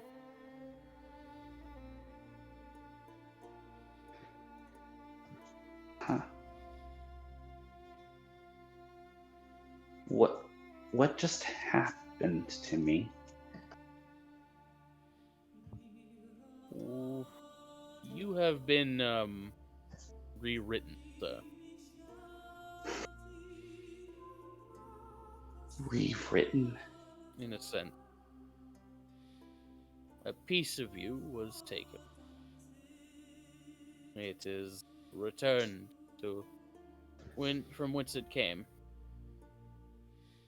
And in return, something else took its place. I feel a little sick. I can, That is, to be expected. and the sky feels wrong. I would say so. I would also advise looking at it.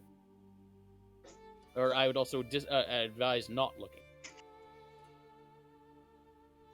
Dorian is absolutely the kind of person that, when told not to look, absolutely looks. So You yeah, he looks look up in the sky, Dorian, and there, smeared across the sky, is blood. Like streams of it floating in the sky. Rivers of it. Fun. Bits of flesh, pulverized flesh, bits of bone, all just floating in the sky. As if it's always been there. Thunderous steps of the gods. What happened here? Al looks up with you. Things change. Looks back at you. But we need to get you back. You suddenly hear something, Dorian, from up above. It sounds like something moving through the air. Time to get you back. Not all of us are as forgiving as I am. All of us? He reaches out and touches you on the chest, and you wake up. Back into the world. Al wakes, not Al, Dorian wakes up screaming, and as soon as he kind of pops back into his body, he, like, drops to his knees and vomits. Well, yeah, you're already sitting down, so you just lean over and vomit. So if his Fair. body just jumped up, I would like to point out that I like triple fucking backflip back here, like away from you. I punch him in the face. Yeah. I pull out my scimitar and I'm like, Down, you undead beast! God, Merrick might fall off the cliff. Oh god, yeah. You gotta roll for it. No, I'm just kidding. It's okay. It's okay. Merrick's a bird. Oh wait, penguins can't fly. Al? Al, where's Al? Where's Al? uh, Al? Where's my spellbook? in your haste, you have you've got your knee sitting on him. Okay. Dorian tosses the spellbook open. Sorry, that wasn't gentle. I needed to be gentle, but Al. Yeah. Al. Master Dorian. Are you okay? Never better, sir. Why wouldn't I be?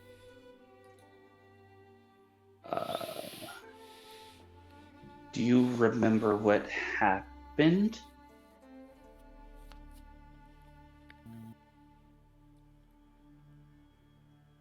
What do you mean, sir? I remember we went to go deal with some of those orcs. How did that go? Did we win? Okay, if no one's gonna ask, I will. I walk up. What the hell is going on? How are you alive right now? Dorian suddenly realizes that he is shirtless, and he looks. No, up you're at not everyone. shirtless. It's just ripped at the back. Oh, okay. You do feel distinctly heterosexual though, so you're good. Yep. Yeah, think of how your vest No. was. Think about how your vest was open in the front. Now it's open in the front and the back. Just the shirt, though. No, Merrick feels distinctly heterosexual. That is Everything that is about not this feels necessarily very the case with heterosexual. Dorian. Dorian feels the distinct breeze on his back, and then turns and looks at everybody, and horrified realization drops across his face. Everybody else, the mark on Dorian's back is not there anymore.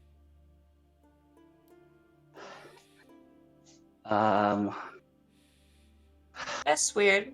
You had a glowy thing on your back and now it's gone. You're alive. It's gone. It's gone. Dorian actually pulls his shirt off and starts searching, patting himself down. Wow, I'm woozy. I'm woozy. The sky feels weird. What? Both I and my Spectre still have our swords out ready to see what the hell's about to happen. You're not feeling hungry, are you? No. For human flesh? Dorian, you really ought to What's tell. a human? Oh, excuse me. For elven flesh? I don't have a lot of meat on my bones. You don't want me. Dorian, you really ought to tell the people you're traveling with you're weird. I know some six ringers are quite squeamish about it, but I'm more worldly than that. Come on. It's just rude. Also, I didn't know weirds could rise from the dead like that. That's handy. I didn't either.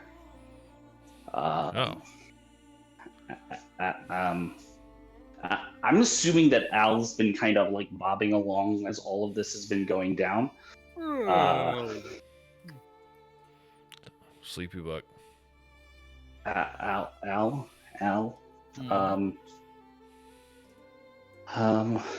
Do you remember the bones or the sky or any of it? I know what bones and the sky are, sir. That's not what I meant. God, why are you so literal sometimes? Merrick's just Dorian. standing on the edge of the cliff with his beak open. ready to jump if need be. Meanwhile, Dorian is arguing with a glowing orb of light. Also, Dorian, I have to say that it's kind of good to have you back, but also it's a relief to know that this whole time you've been talking to your book and that it talks back. This whole I time, I just just figured thought that you talked to yourself. I thought you were just cracked. I sheath my sword and I start using the end of my bow to poke both Dorian and the book. Your phantom comes up and also starts poking the book. Please don't hurt the book. The Do you- phantom's finger goes through the book, obviously, but when she pokes Al, he actually moves slightly, and she actually is freaked out by that. She jumps back, but she can float, so she's fine. That is interesting to know for later. My sign's gone. Where do I? Dorian just kind of slumps. As you slump down, I'm still kind of slowly poking you with the end of the bow to see if you react. Please stop that. I'm still a little sore from the whole dying thing. Dorian! Nip, Tuck, and Lucky all come running up. Jesus. All the jump scares. Hi. Nip, Tuck. All three of them jump on you and hug you simultaneously. Still Dorian feeling actually very manages to heterosexual. laugh Very and- heterosexual. One of them this is- starts this is rubbing your just- back. This is just like the 4th or 5th ending to Lord of the Rings. Like, we skipped ahead a little bit. Yeah. That felt very heterosexual too. One of them being named Nip is not a coincidence. Oh. Okay. Oh. So I say that I'm glad to have you back, and I slowly kind of walk back this way because this is just too friendly for me. Okay, too many feelings. I can't be edgy if I'm nice. Cal, Do you like pull your cloak and like sort of have it whoosh behind you as you turn away? Kind of like a vampire, I pull it up and I'm like, you walk away going, Severus Snape, Severus Snape. Dumbledore. Caliban just shakes his head. Fucking elves. Just weird. Bunch of weirdos. Because I was thinking that the elder didn't come with you, so I was gonna go and start asking the elder if he had any idea what the heck's going on. He is approaching. He's just super old and slow. Oh, okay. I can pick him up and carry him if you want.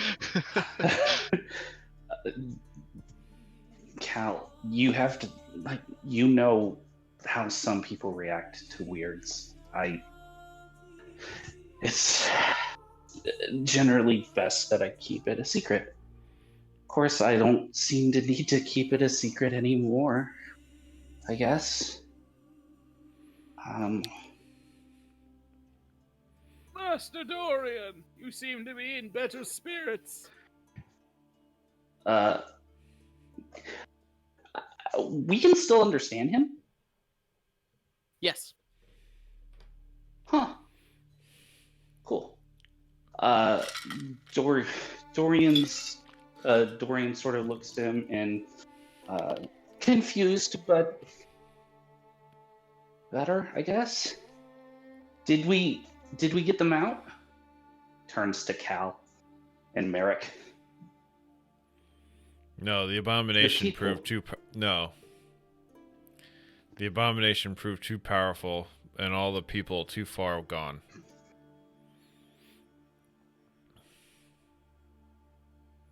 So. Do you remember him Still, turning? Do you remember him turning into a were triceratops? That's pretty much the last thing I remember. Before. Yeah, you got knocked unconscious and then drowned in my whirlpool. He kind of died a little bit. And Just after we a lost you, we little left. bit. Yeah, I figured that out. Thanks for the heads up. Josh, who's this person approaching?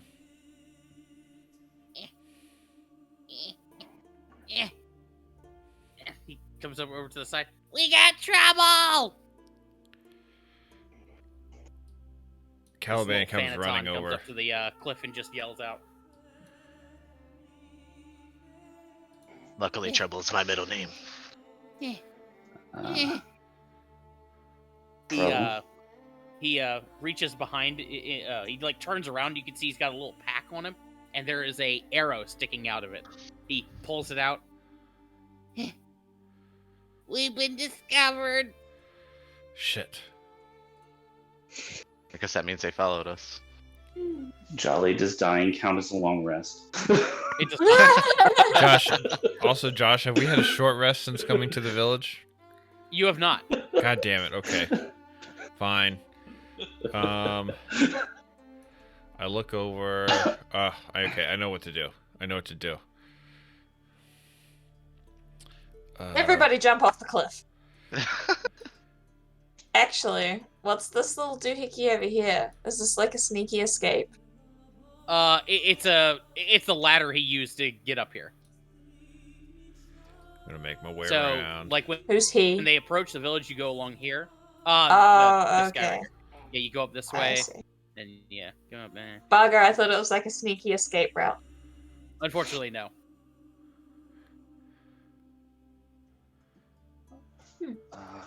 Here, I know what I'm gonna do. I'm gonna climb down the rope.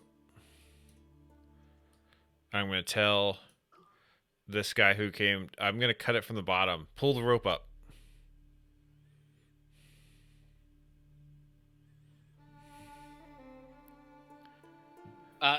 I'm sorry. What are you doing, Caliban? I just climbed to the bottom of the rope, and I told this guy to pull the rope up, the bridge. Oh, okay. The ladder.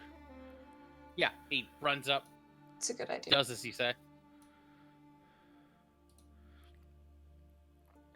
And you could see coming up the walkway, just walking, not rushing. Weapons are not drawn. The jackass from before, not Grom, but Torka. Oh, the coward. Yeah, sure. He is escorted by a pair of orcs. One of which Pull is out. one Okay, of which sorry, is go ahead. carrying a one of which has an axe on his shoulder. He is carrying that like openly, although it doesn't look like he has any way of sort of fastening it to his back. And he's just got it on his shoulder. It's again not. He's in no rush here. The other one has a sack, which he has like draped over one back. I am gonna knock an arrow, just aiming and being careful. Yeah, I've got my shield up and sword ready. Okay. Yeah. How many hit points do I have, Jolly? I'm sorry. You have one hit point. That's what I figured. Okay, thank you. Yep. Bring your little dead butt over here. I'll give you something. Hey, all right. Josh, do we have that action where we can spend hit dice? I'm trying to remember. Is that a rule here? Did you put that in Rules here? reference? Is that us? Is that a rule here? Oh, maybe. Let's see. Travel special. I was just looking at the combat rules and didn't see anything there. It might not be in this game. We will. I'll look into it here in a minute. Okay. But yeah, these guys approach. Torka notices you, smiles. Not so big now. I've still run away from fewer fights than you, Torka the coward.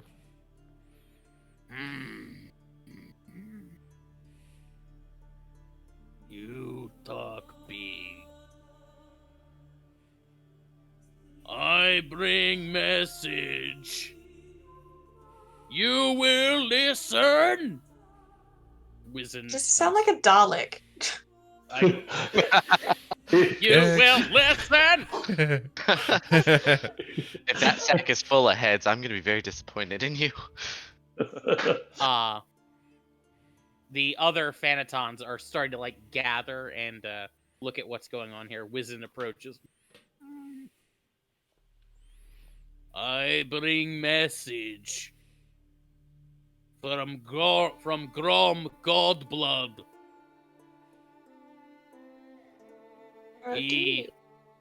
Indeed. He would like to tell you that he is a merciful god of this island. He will, in his infinite grace, allow you to be our slaves again. You need only bring the god's treasure. Deliver it unto him, and you will live. If, however, you wish to run or to keep the treasure, he will honor you still with a hunt. A hunt like an Easter egg hunt, or He will I'm sorry, hunt. Merrick is not a smartass. It's me who's the smartass. He will laugh. He will hunt you as Hercule of old did. He will decorate our halls with your pelts, and we shall dine upon your flesh. Not tonight, though. We are already full. And he'll look over at the guy with the sack, who will chuck it at Caliban's feet. We didn't catch anything in our trap. Had to eat different meat. Caliban, you can see inside that bag are elven skulls. Dorian's Still with jaw bits of flesh. sets. Still with bits of flesh and Well then. blood on them. With my foot, I kick it off the side of the mountain. Can we kill them now? Can we just kill them? If everybody else is game, Caliban is going to move in. Or I guess roll initiative. Wait, again, they're not looking to fight. But Torka Maybe goes. we are. No, Yeah, fair. I was about to say. Okay, fair. Hold on. Let Yep. me deliver this. We're gonna You come with have- our own delivery. That's fine. But he's just like, you have until sunrise. Okay, can I just go ahead and let loose my arrow? Do I need to roll initiative? What do I gotta do? If you guys would like to open fire, everybody go ahead and roll initiative. We'll say this is a surprise round. Okay. How do you roll this God damn it. It begins. Yeah, that seems about right.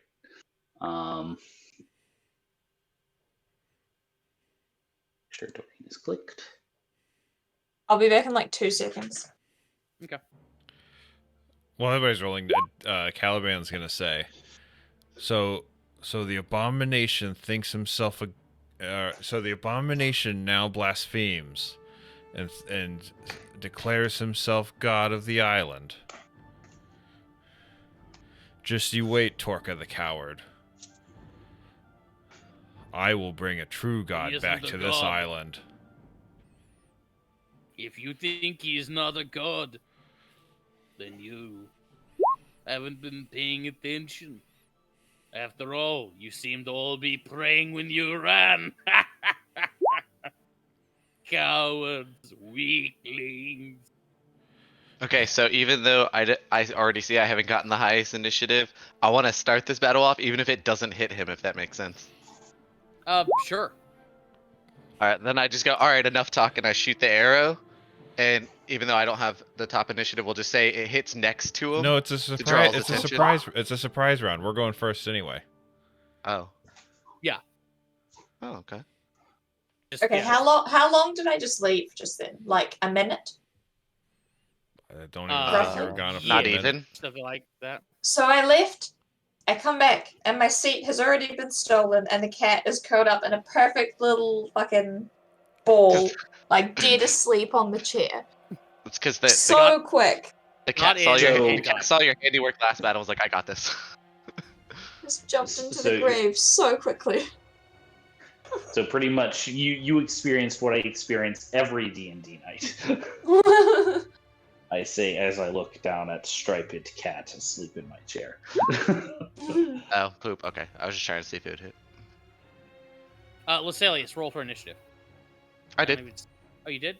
Yeah, it Oh, shows you I got can- 16, Yeah, 15, in the future, make sure you click your token because it doesn't add you. Yes, you do. So 8. you have a 16. Okay. Click my. I did click my token. That's for some reason it didn't show up. Hmm. Okay. That's why I was saying I already knew I didn't have the highest initiative. Okay. Merrick. My turn already.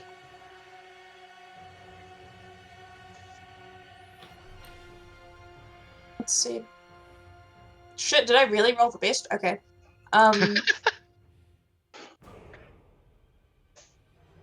Let's...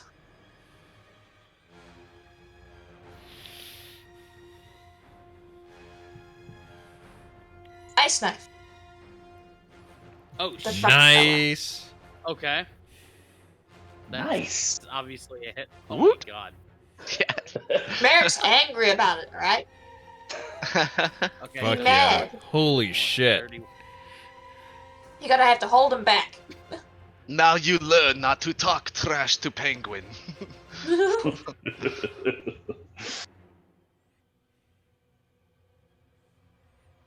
That's me. Okay. That bloodies him. And don't the other two have to make a dex save to avoid that Oh splash yeah, damage, right? Okay. I think so.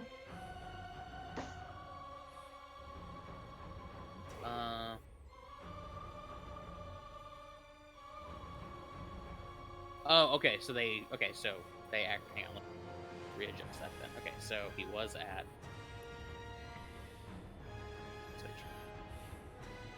Okay, and now they make dex save. Okay, so first Torque. No. Okay. So Adjust take. back. Yeah.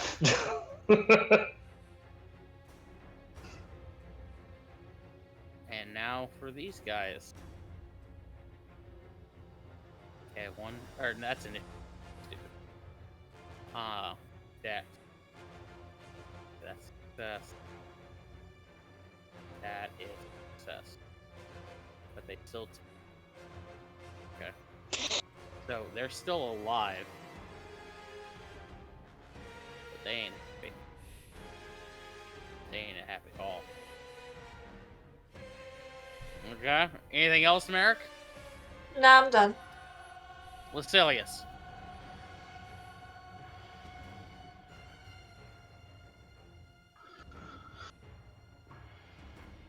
That's a hit. Is this against the big guy? Yeah, Okay. the yeah, that's front a hit. guy. Yeah. Okay.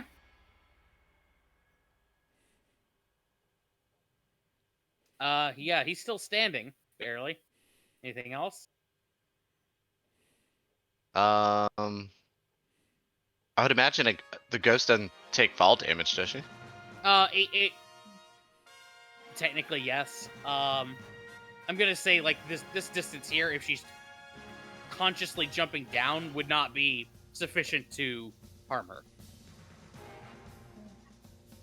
Okay, because I was gonna say I was gonna just have her. She just like vanishes down into the ground and then pops out here, Sure. and then. Oh, hold on. Shoot. Okay, that's not enough. Okay.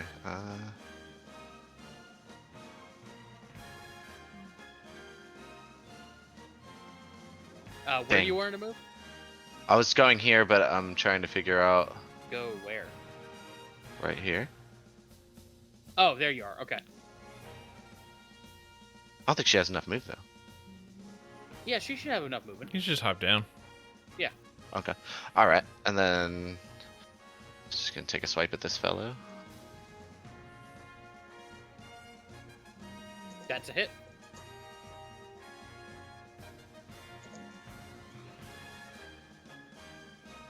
Oh. Okay. Uh.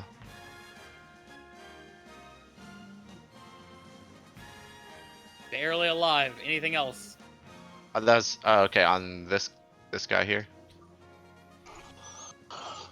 On the big guy. No, the dude in front of her. Sorry, I was trying to remember how to ping. Oh, hang on. Just click and hold. There, that guy. On red, Okay. yeah. Okay, gotcha. Okay, but then this guy's a little better. Oh, okay. Against red. How do you want her to kill him? Okay, so she jetted down and then like she vanished through the ground and then just comes flailing out this side Mhm. and like bulldozes him off the edge and he falls. Okay. Dorian goes to you. How far down is that? Enough to kill an orc. The fuck? Where are my enemies? Whatever. How far is it off this ledge? Probably go with 120 feet. It's 120 feet down. Yeah, from if you were to go off like this, 120 feet down. I think he means from where he is down to where I am. Oh, Yeah. that. 15 feet. Okay. That would be awesome. Awesome information to have if I had anything that did forced movement, but I do not. But actually, yeah. But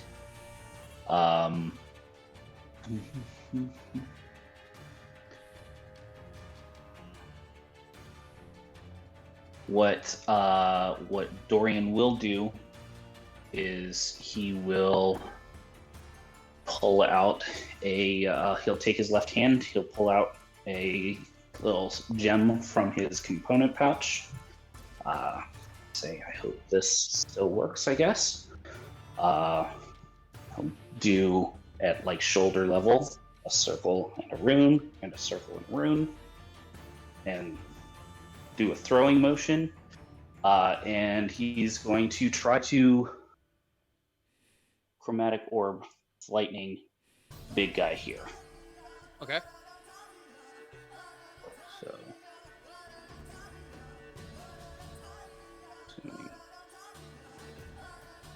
assuming that the spell casts. There we go. That 15. just misses. But it does cast. Yes. Okay, Dorian breathes a slight sigh of relief. I told you. It's all in the wrist. Dang. Oh, dang. Anything else, Dorian? Dorian is going to kind of take Wizen by the hand and try to like pull him away from the ledge. Thank you. And Caliban, you're up. I take 2 big steps forward, and hi-ya, That's a hi-ya. and I'm gonna smite. Okay. All right. How do you want to do this?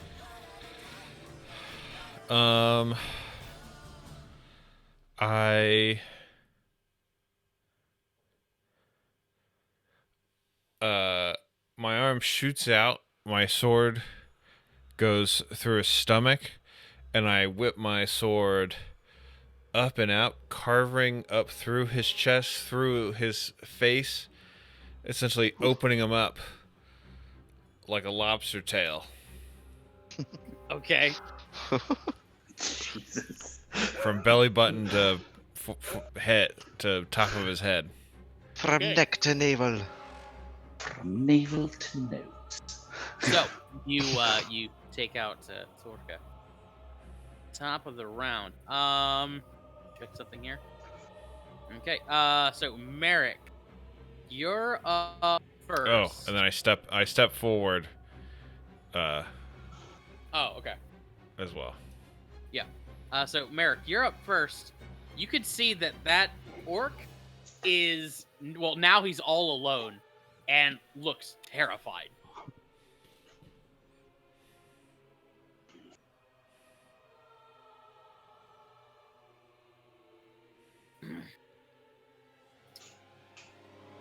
Definitely looks like he's probably gonna bolt. Can't we Allowed to. can't let him leave and tell him where this is. Oh, I'm sorry. You get the impression that they know where it is. Yeah, he came with a thing full of heads. They already knew. Yeah. Do we get the impression that they've kind of always known? No, probably not. So they followed us. Is the Yeah. Yeah, but we don't Okay. know if it was just these 3 that followed us and the rest don't know or not. That's what I'm saying. If only these 3 came after us or found this place, if we kill him, then we have a chance of going back down and, I guess, better covering the entrance at the start of this cliffside path. I mean, unless you think he was already just out wandering around with a bag full of elf heads. I'd Okay, imagine they knew where we were at. He told them question: to Is come this to us. conversation happening in character? No, it's Merrick's No. turn. Nope, Merrick. Okay.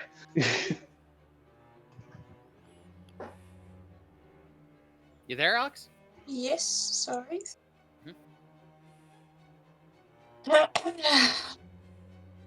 um.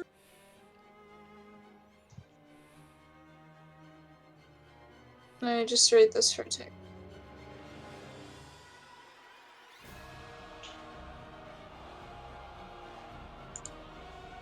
Is he bloodied?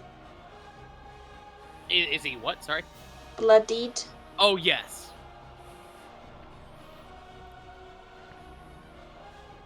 Fucking, it's his turn next day. Okay, Merrick's gonna cast Entangle just ahead of him. Or like on him, but ahead of him also, so that. Okay. Yeah. So let's see. Strength saving. Okay.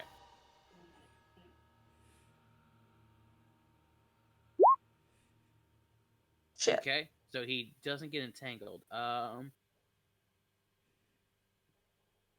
Is that one of those ones where it makes like an area there where every time he tries to move through it, he has to roll? That's what I'm checking here. Hear him.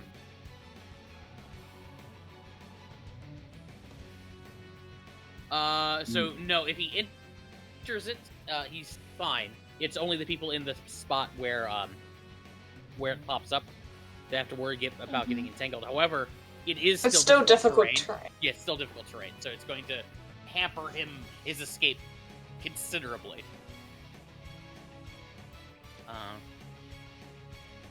Okay. Anything else, Merrick? I think I can do much else. Fortunately.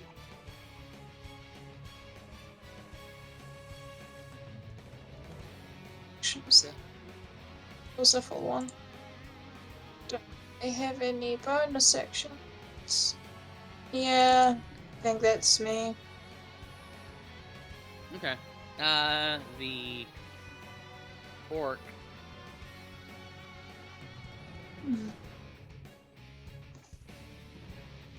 Orc looks at Caliban and is gonna go for it. He's going to swing at Caliban. 20 to hit That just hits, yeah. for 15.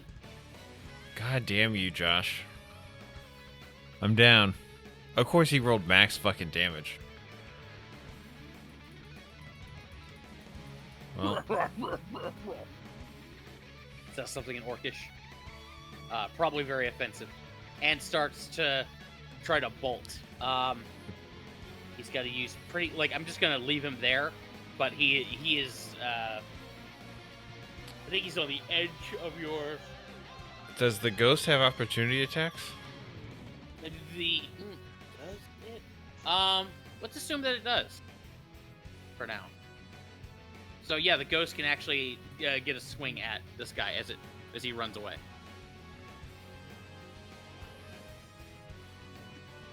Alright, let's see. Nope. No. God damn it.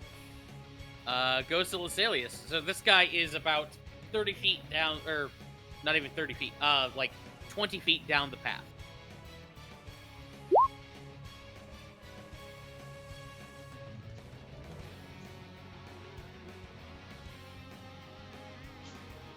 Uh, 12 does not quite hit. Mm,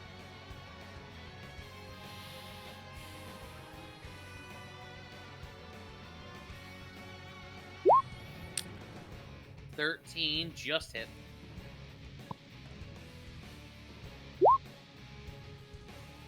Okay. He is still standing.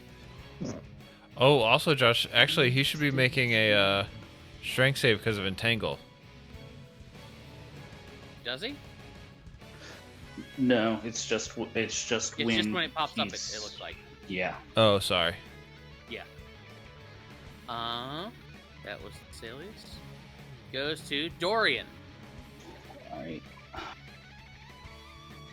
Dorian's gonna kind of exhaustedly trot up to the edge, slide his gem back into his pocket, assume his arrow stance, and will cast Magic Missile.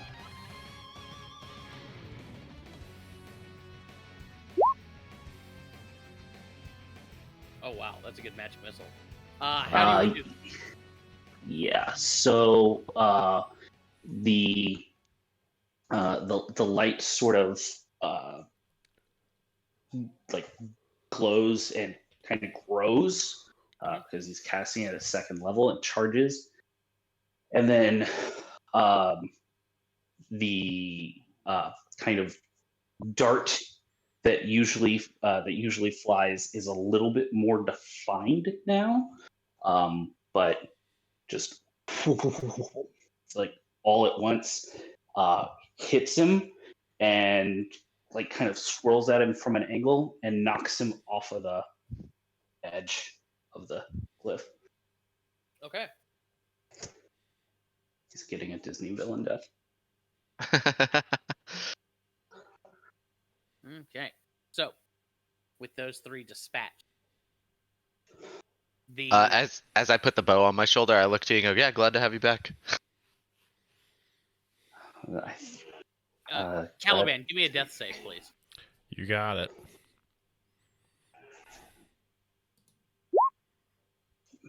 Meanwhile, Merrick, help. goes to you. Coming! How far's that drop again? 15 feet. Can I, like, do a little butt slide down the cliff? Yeah, you're fine. I'm a penguin, I'm used to falling off rocks. Go down on your tummy. Surely. Alright. And I'll use my very last spell slot to cast Cure Wounds. Hooray! Yay, thank you. Caliban, you have 6. Woohoo. The Thanatons all start cheering. They are, like, ecstatic. They're beside them. Joy. But hang on. Let's actually hold off on the little celebration real quick. Let's take a 5-minute break. I need to get some water. Same. Okay, so 5-minute break. We'll resume at 10:45 or whatever the bizarre New Zealand equivalent.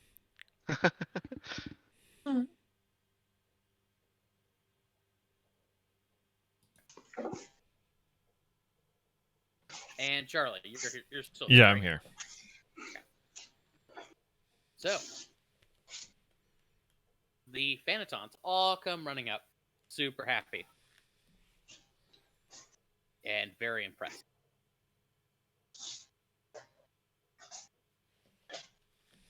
Yeah. Nip Tuck, come walking up. That was really cool. Lucky comes up to you, Dorian. That was pretty impressive what you did there,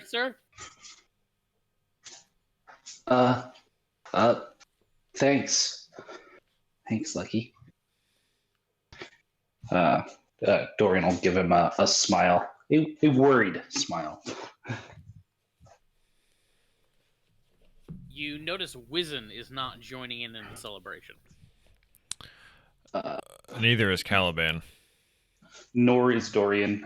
Dorian is going to turn to Wiz and he's going to say, do you guys have another way out of here?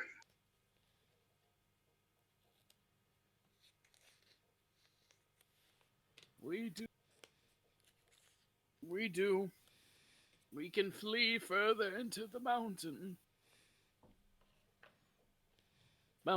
I should say. We have had to resettle before. We shall do so again.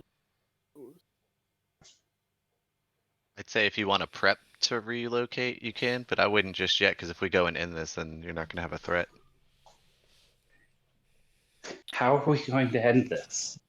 I am almost dead and can't cast spells. Merrick can't cast spells. Caliban's almost dead. We can't What? end this I We're didn't alone. mean- not ending anything. I didn't mean exactly at this moment. We have until sunrise.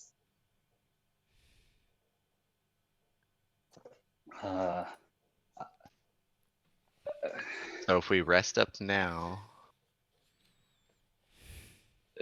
Dorian looks to Wizen and says, "Thank you for everything, and I'm sorry."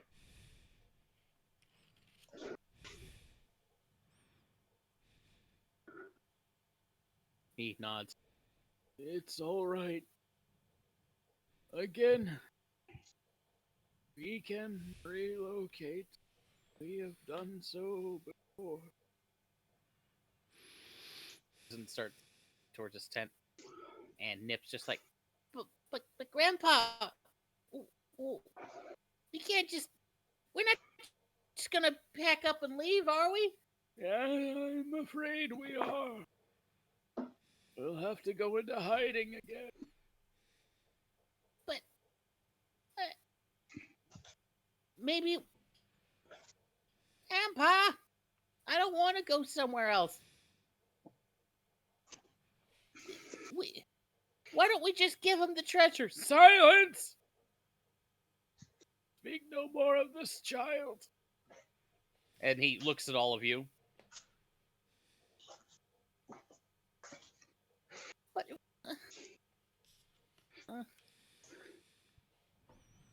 starts like pacing back and forth.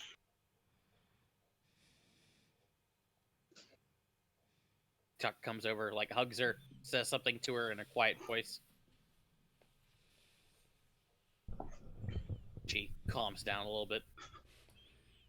The Phanatons all start going to their little hovels. me and the ghost start walking away as I mumble to myself, in the Underdark, this isn't how we do it. In the Underdark, if you come after me, I meet you in the shadows. I see. Mean streets, man. Come on, this is like the Three Amigos. They're coming for the village. We could do this.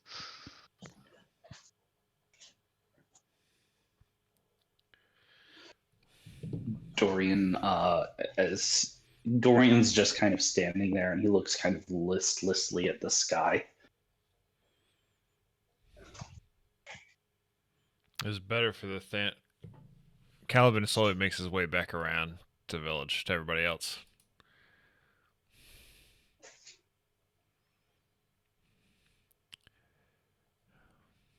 It is better that the Thanatons hide.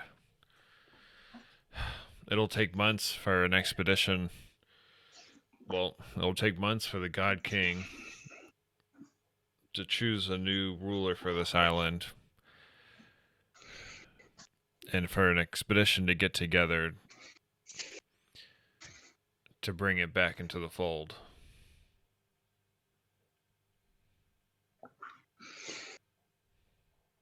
Then the orcs will see the power of a true god.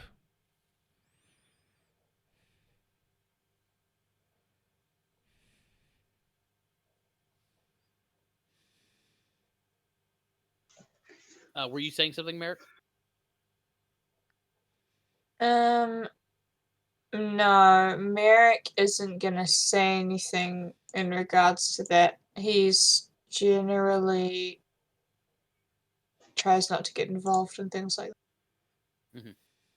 Um, yeah. Or at least until you tell me a piece of my backstory, because there's a piece of information here that I'm missing. No. Um, but yeah, Caliban, you come up, say that. Lucky chimes in, just goes, not to, not to be a downer here, but how exactly are we gonna survive? We should get away from the Thanatons. We've not really brought them anything but trouble. Maybe. I mean, I don't think we can last months on this island. No offense. No. I don't. And we have to get off the island to get word out before no one yet knows that this island's still populated. Also, you need to get to Nescalos, right? Very, very true. And Caliban's dark expression goes all the darker. It dawns on you, Caliban, that if your retainers have been captured, there may be no help coming. Oh, I know. Mhm. I was just thinking, with no help, with Thorfinn and them captured, it's unlikely a ship will be coming for us. So we should probably make our way back to that wrecked ship and see if we can fashion a raft from it.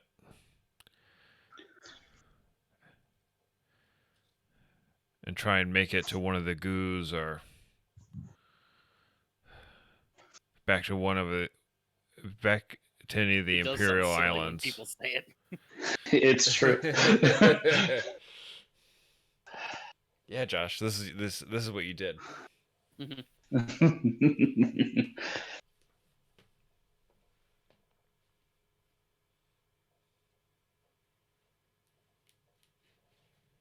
But Grandpa, I just no. Speak no more. Out, both of you. The Nip and Tuck come running out of the big tent.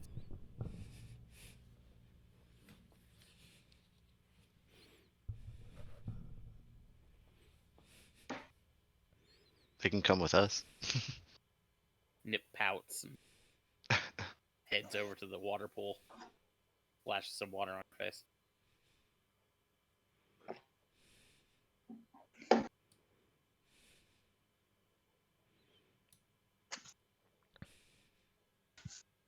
All right, Mary and Pippin, you're coming with us.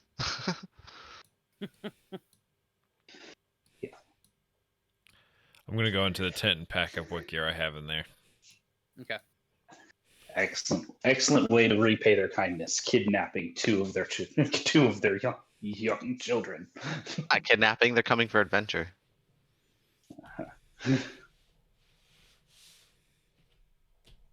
Caliban starts packing. What does Merrick do?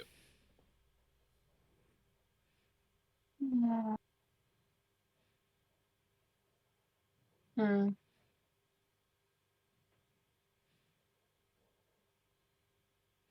Merrick is unsure. He sits on a rock contemplating for a while. He doesn't really have a lot of possessions, so they're kind of already packed in his bag anyway.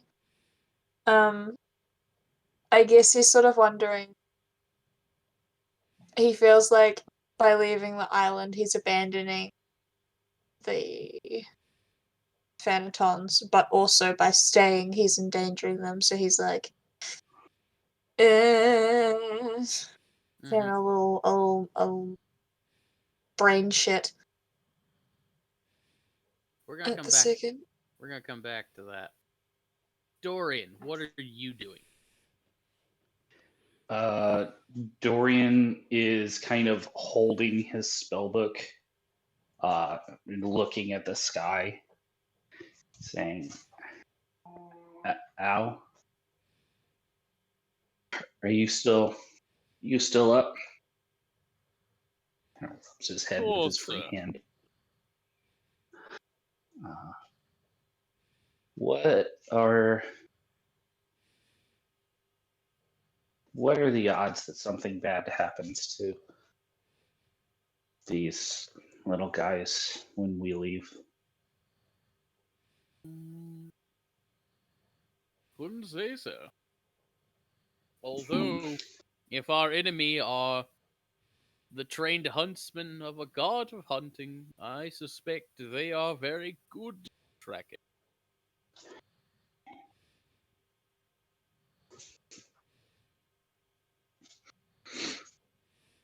Uh, okay, thanks for that. One other thing. What do you know about were creatures? Were creatures? Where what creature? Well, we their wolf, their castle. um, uh, well, one of them was a were triceratops. Oh, You- lycanthropes. Yes. I'm afraid I don't know much, sir. Uh, Dorian shoots a worried look uh, at Al, wondering if he doesn't know or if he forgot. Hmm. Okay. Hmm. Thanks, Al. And what is Lasalius doing? Um, all I mean, kind of like America. My stuff was already all packed up because I didn't have much, so I was over here, talking to some of the little guys and trying to kind of figure out where to go from here. What Okay. I feel is right.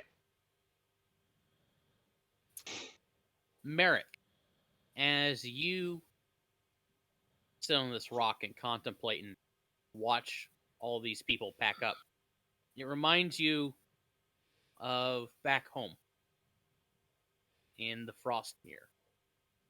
Pull you guys to a prop. What? No, I'm not.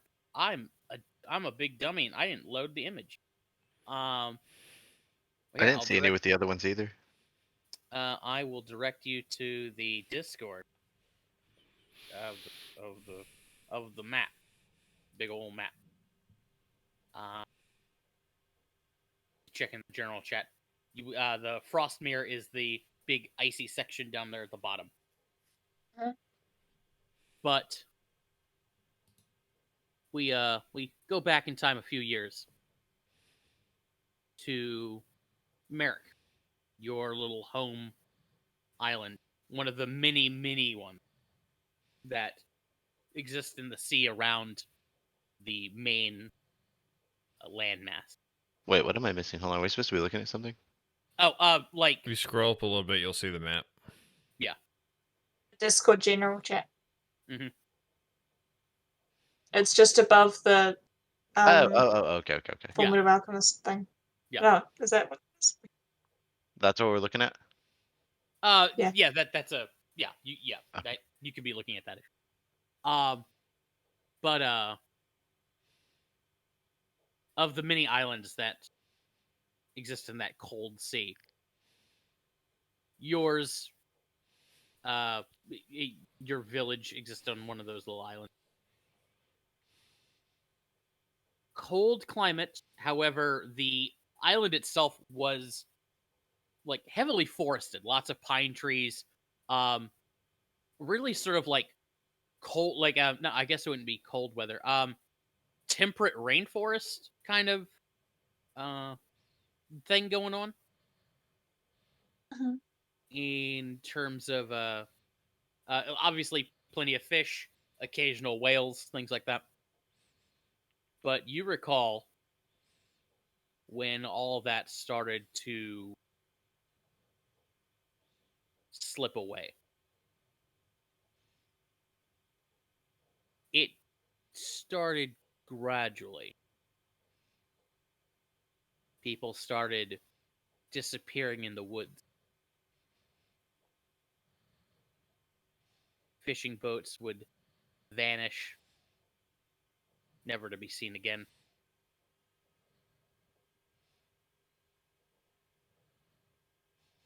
The lumberjacks were telling stories of hearing strange sounds, almost singing night out there in the woods. Sometimes seeing strange lights. But slowly but surely,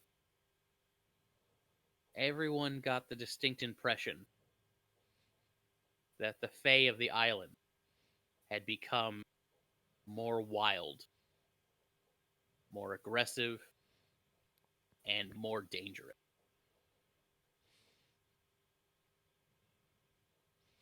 Mhm. You remember the discussion held by the community, the town hall meeting, and how it was slowly agreed that the time had come to go. And so we open to Merrick, his brother Orman, and correct me if I'm wrong, isn't Orman married at the point Mhm. that at this point? Okay.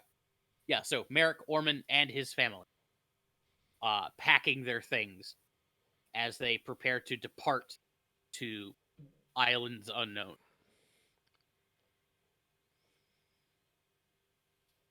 Orman's just packing up. He's got his collection of flies and tackles that he's very carefully packing away in a little uh, leather case.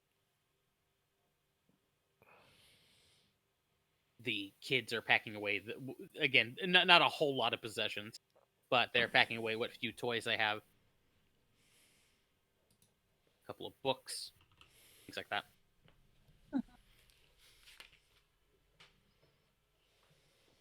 Orman looks over at you. So, it's around the house. Guess this is the oh, I guess this is the last time we'll see the old place.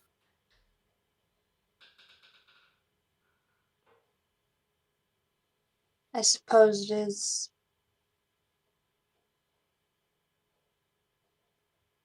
A lot of memories.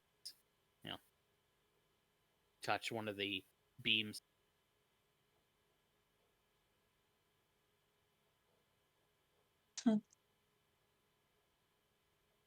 Merrick picks up like a sort of ink drawing of like his parents and looks at it.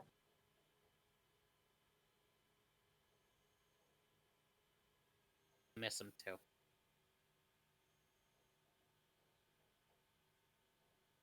They would hate this.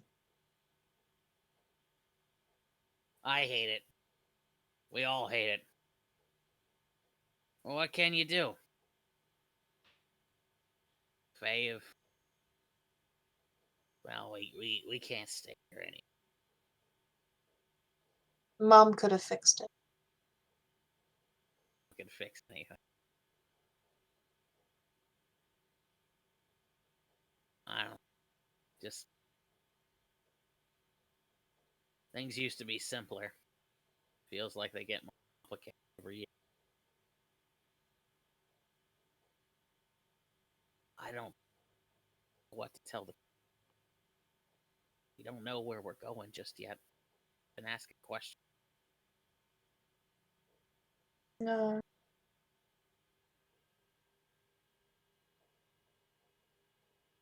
Certainty. You know. Yeah.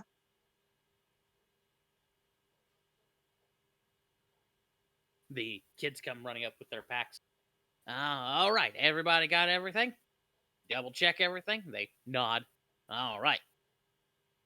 So let's go meet up with your mother, and we'll head out. Kids. Orman rolls up the little drawing and tucks it in his bag, along with some other sort of bits and pieces of like medical equipment and fishing, well, hunting and gathering supplies. Mm-hmm. As you guys depart the house, turn one last time. Orman looks at the kids. Say goodbye, house. Kids wave at the house. Bye, house. Right. Come on. Let's head down. Merrick, roll me a perception. Jeez, if I can find it. I think it's P. Okay. So, as you look at the house one last time, you could have sworn you saw movement inside. But maybe that was just your imagination. Head down to the docks, where everybody else is gathered up. A lot of the old fishing boats and rowboats and stuff, or a lot of the rowboats and smaller craft have been lashed to the sides of the actual proper, like, larger fishing vessels, things like that. And people are slowly sort of starting to file in. And then somebody notices a light dancing between members of the crowd. A little purple light. Sort of bouncing around like a ball. Looks at it very curiously. And then somebody notices another one. And it starts bouncing. Then another. Until they're just these little bouncing orbs of light. Sort of playing their way through the crowd. What color are they? Violet.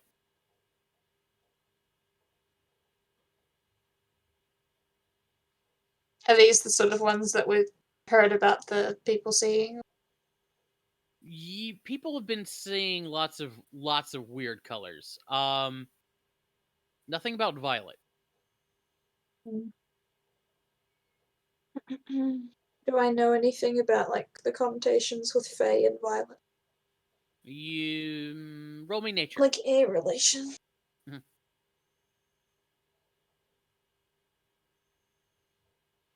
11. Fae often are associated with strong, vibrant colors. Violet would be one of them, and the way they're reacting, these definitely seem to be.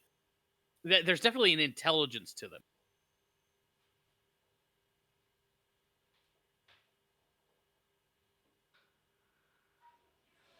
What's the general consensus with these lights? Like, are people sort of interested in touching them, or are they sort of like shying away, fearful? People are shying away from Mm-hmm. Merrick follows suit and just kind it. of, if one comes close to him, he'll move away from it. One bounces away, or bounces past you, and one of the little balls finally, like, slams into the ground and sticks. And where it stays, it slowly sinks into the ground. And then a second later, several thick vines start sort of growing out of that spot. And then each of these little spheres starts planting itself either on, like, the side of a crate, on the side of a small little rowboat, onto one of the pylons, and everywhere they touch, everywhere they sink in, they turn into these thick, heavy vines. And pretty soon, the situation on the pier turns into bedlam as the as these vines start growing, expanding, and essentially entangling the whole sort of dock area. People start panicking and rushing onto boats and things like that. Uh, you and Orman are actually in the commotion, separated from the kids. You can see they get sort of swept up in the crowd, and you sort of lose sight of them.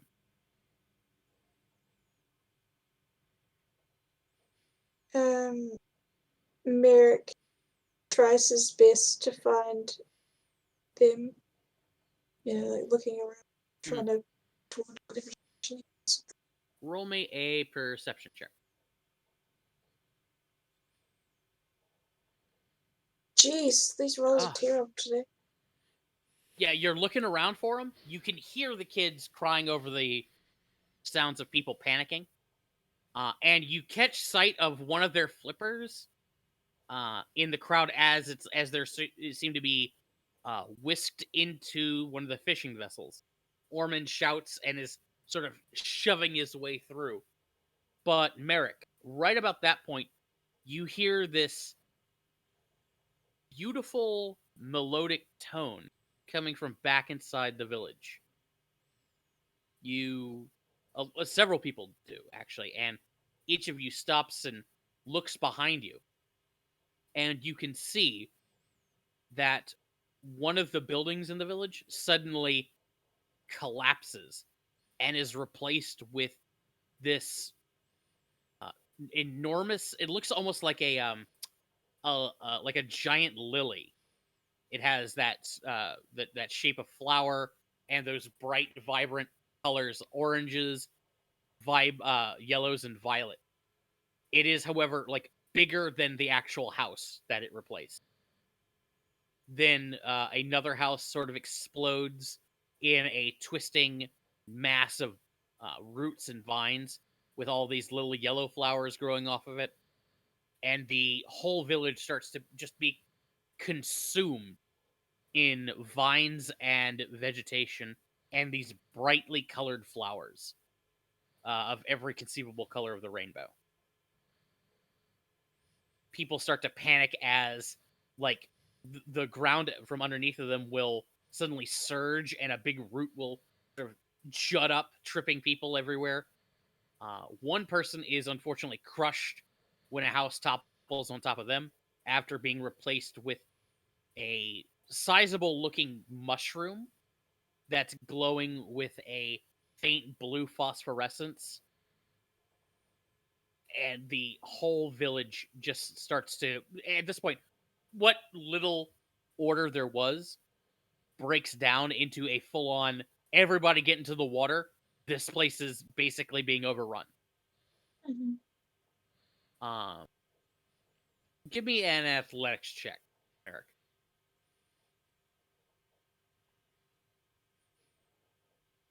Okay.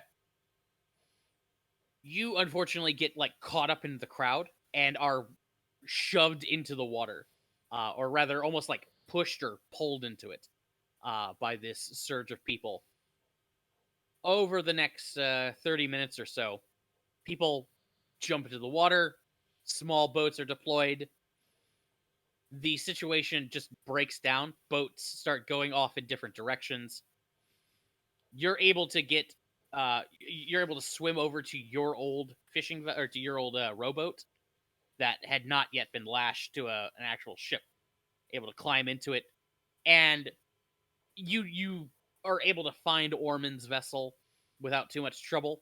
He was able to get on with the rest of the family, and you sort of tie off to the end, and you're just sort of riding in your little rowboat, getting towed behind the larger ship as your home island is just slowly fading into now this smear of prismatic color on the horizon.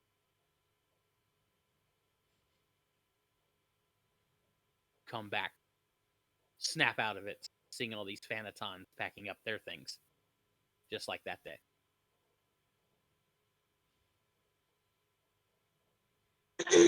Nip is over by the pool, just like mumbling to herself. seems very angry. Merrick will wander over to them and say, I understand what it's like to be displaced from somewhere you've lived your entire life.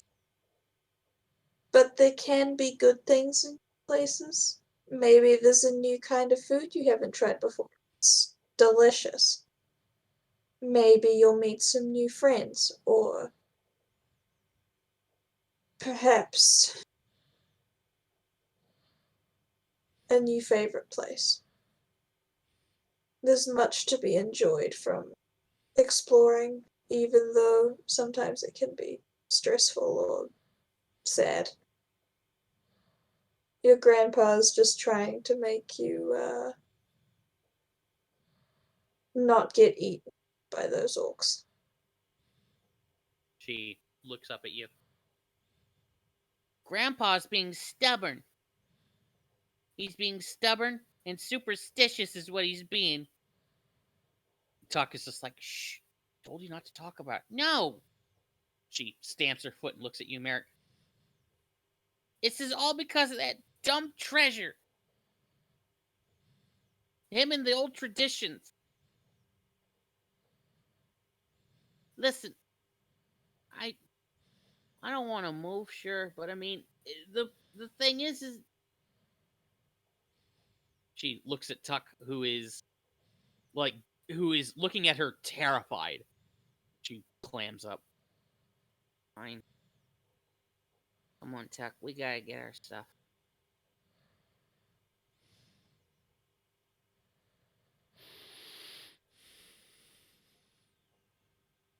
Start What walking. treasure were they talking about again? You have no idea. The orcs mentioned this. They've mentioned it, and they seem to be arguing about Wizen, who shuts them up every time it's mentioned. But you guys, like, as far like you guys can see what this village looks like. These people don't have fucking treasure. I, as a player, have an idea of what it is, but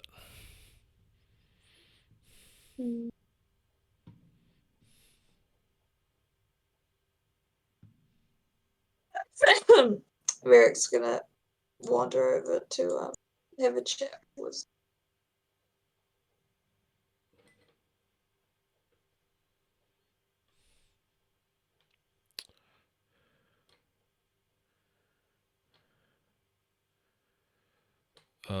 Wizen, is there anything that we can do for y'all before we go?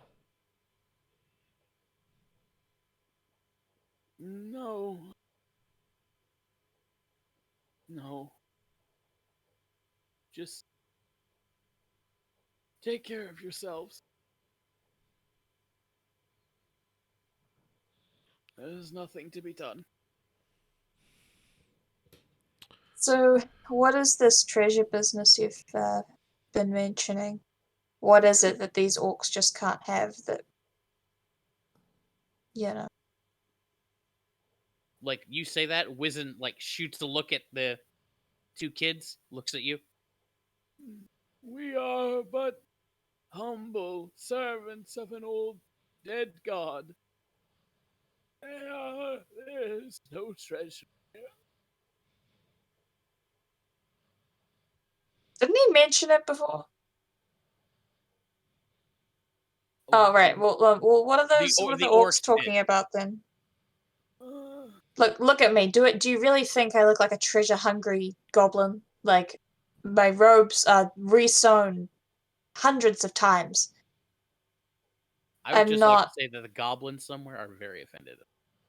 Continue. I'm not after your treasure. I just want to help you protect it and protect your family as best as you. Somewhere Oz Blue Blood gets very angry. Nip like looks over at Wizen and just goes, "See, I told you." Wizen like takes his walking stick and bonks her on the head. Quiet. Looks at you. Listen, I appreciate the offer. I appreciate the sentiment. And I believe you when you say you want to help. But this is not something you can help with. This is not something for which you are needed. And it is not something you can protect. The treasure in question is kept safe by not telling people about it. And he glares at Nip. It is not a thing we certainly don't discuss with strangers or outsiders. I appreciate what you did bringing my grandchildren back. I appreciate your attempted help of this village. But this is a matter that surpasses all of this. This is something older. Well, if the orcs know what it is, and we leave, and they catch you, then they're most certainly they're gonna get it, aren't they? Tuck actually cowers and just starts to curl into a little ball. You don't know what they'll do, Elder? I have ideas, I know. I'm no fool, boy. And he'll look at you. Merrick. But they won't find the treasure. My people won't talk. I won't talk. If it comes to it. Wizen reaches into reaches into a little pack and flashes a small little stone knife. I am prepared to take the secret with. Let them inherit the wind, then. But I shall keep my promise. I shall do my duty. As we have all done since ancient time.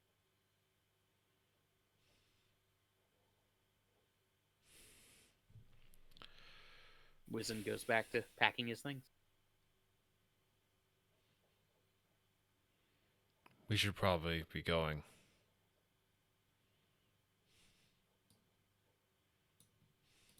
And then Caliban steps out of the tent.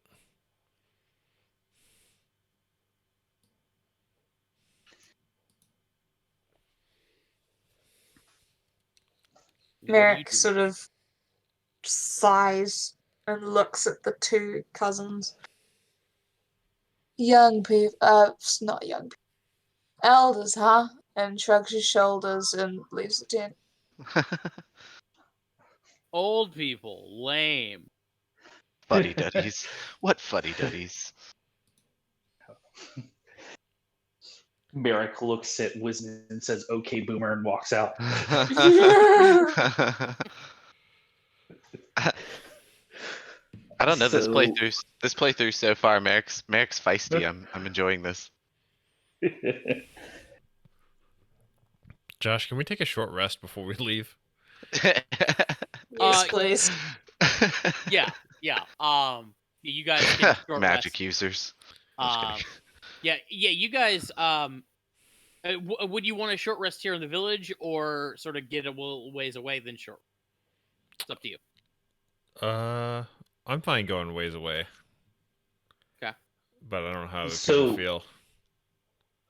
While all of that arguing was going on, Dorian kind of walked to the end of the ledge and looked out over the sky.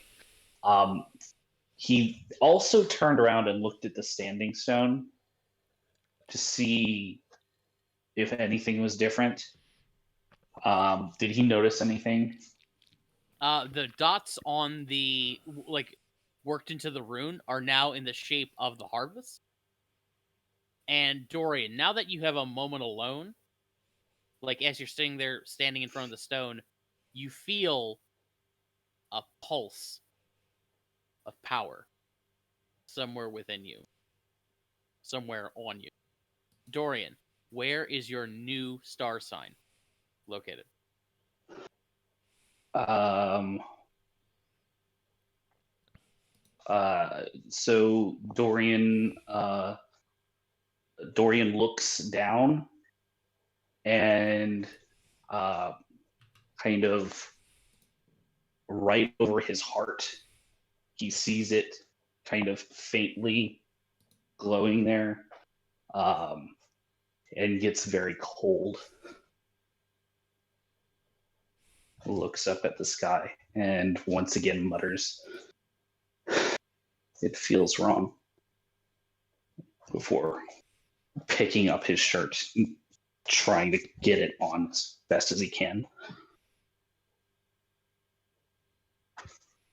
Otherwise, you guys get a little ways away from the village, settle down, rest up. You all get a short rest in you. Nice. I will be spending all of the hit dice. That's not so nice.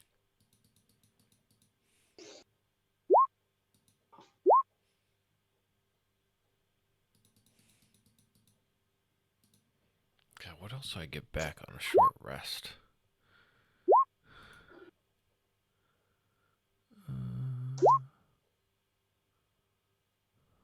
All right. That's a long rest. Pretty sure my spells are a long rest, right? Mm-hmm. Yeah, The paladins, yeah. unfortunately. Alright. Merrick is now fucking useless. Thank God for arcane recovery.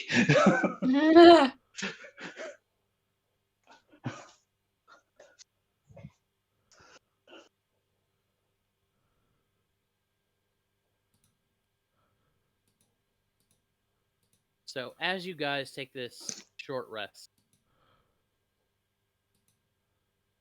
you don't see like the Phanatons are still in the process of packing everything.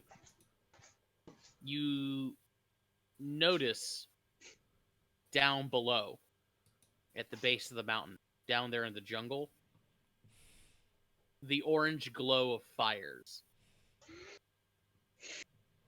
And you think you hear faintly beating of drum.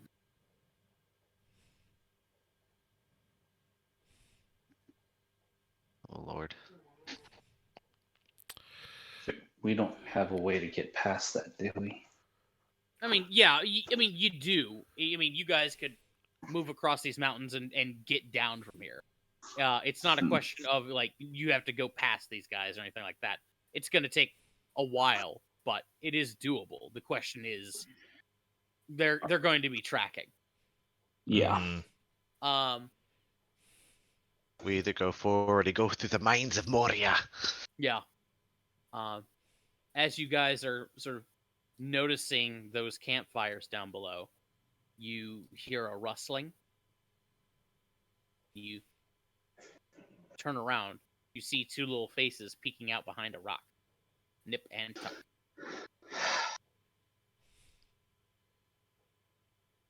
Your grandfather's going to kill us. I'm going to die again. You And should go back to your grandfather. The two of them look at each other, then look at you.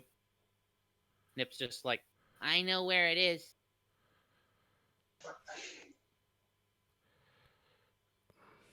Grandpa doesn't know I know, but I do.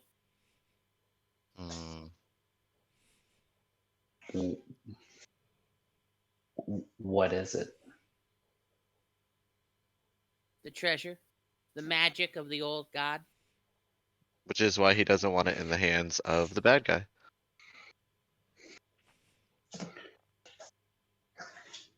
Before the old god died, he tasked the Phanatons to take his treasure and hide it. And to protect it.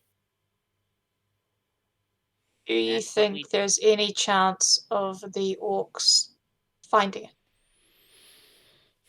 If they don't catch Grandpa and they don't catch me, probably not. Then it's probably best that it stay where it is. Mm-hmm.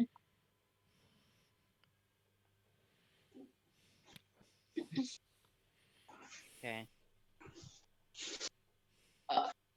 So Nip. Uh, when was the last time you guys had to relocate? before I was born, don't really know.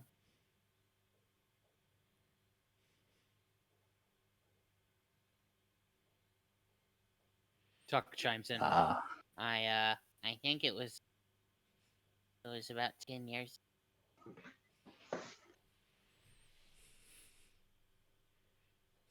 and were you guys able were you guys able to get away without being tracked? Not at first.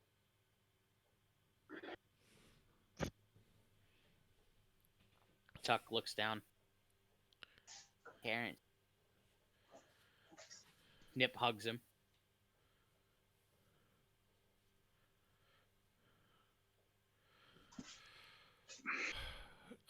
Tuck, please, don't tell me where it is, but do you know what the treasure is?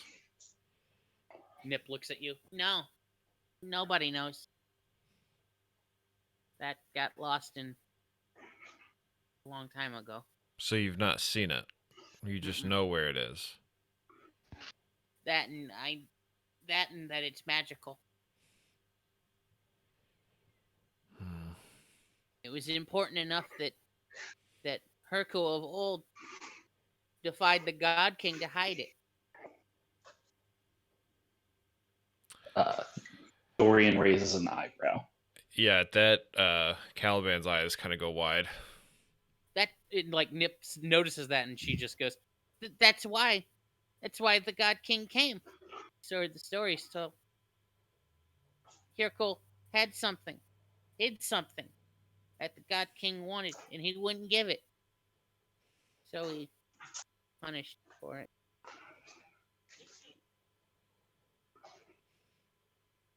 Hmm. Mm, oh God.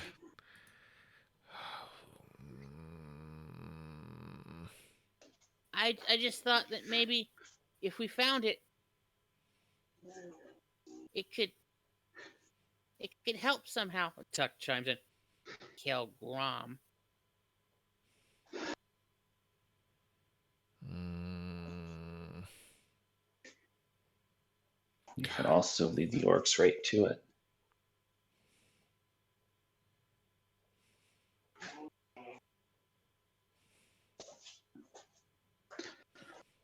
God, Caliban is so torn. Fuck.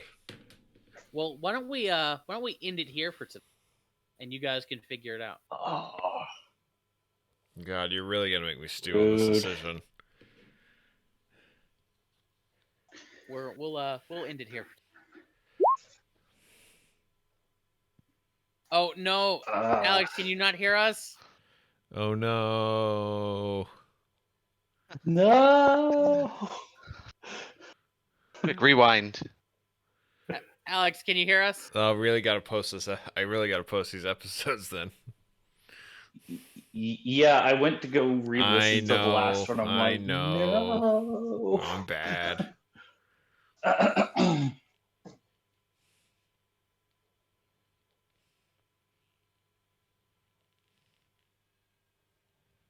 God.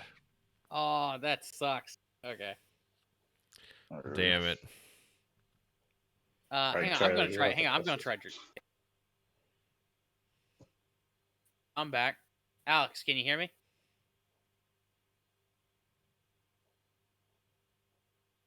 Guess not. Okay. That's what I had Discord to is the do. worst. Yeah, because I say halfway through this, when we first turned Dorian's body, everything went dead and there was silence, and I was like, oh crap, and I had to restart everything. Oh, that sucks. Yeah.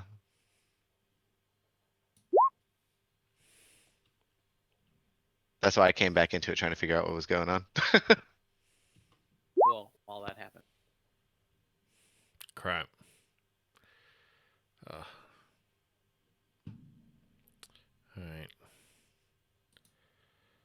So Josh, that's where we're ending things. Yeah, I think that's where we're gonna end. Okay. With you guys trying to figure out what you want to do here, because either you do this or you got to figure something else out. Something, yeah. So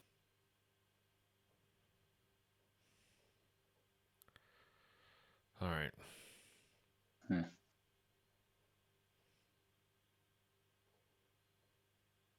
I, hmm.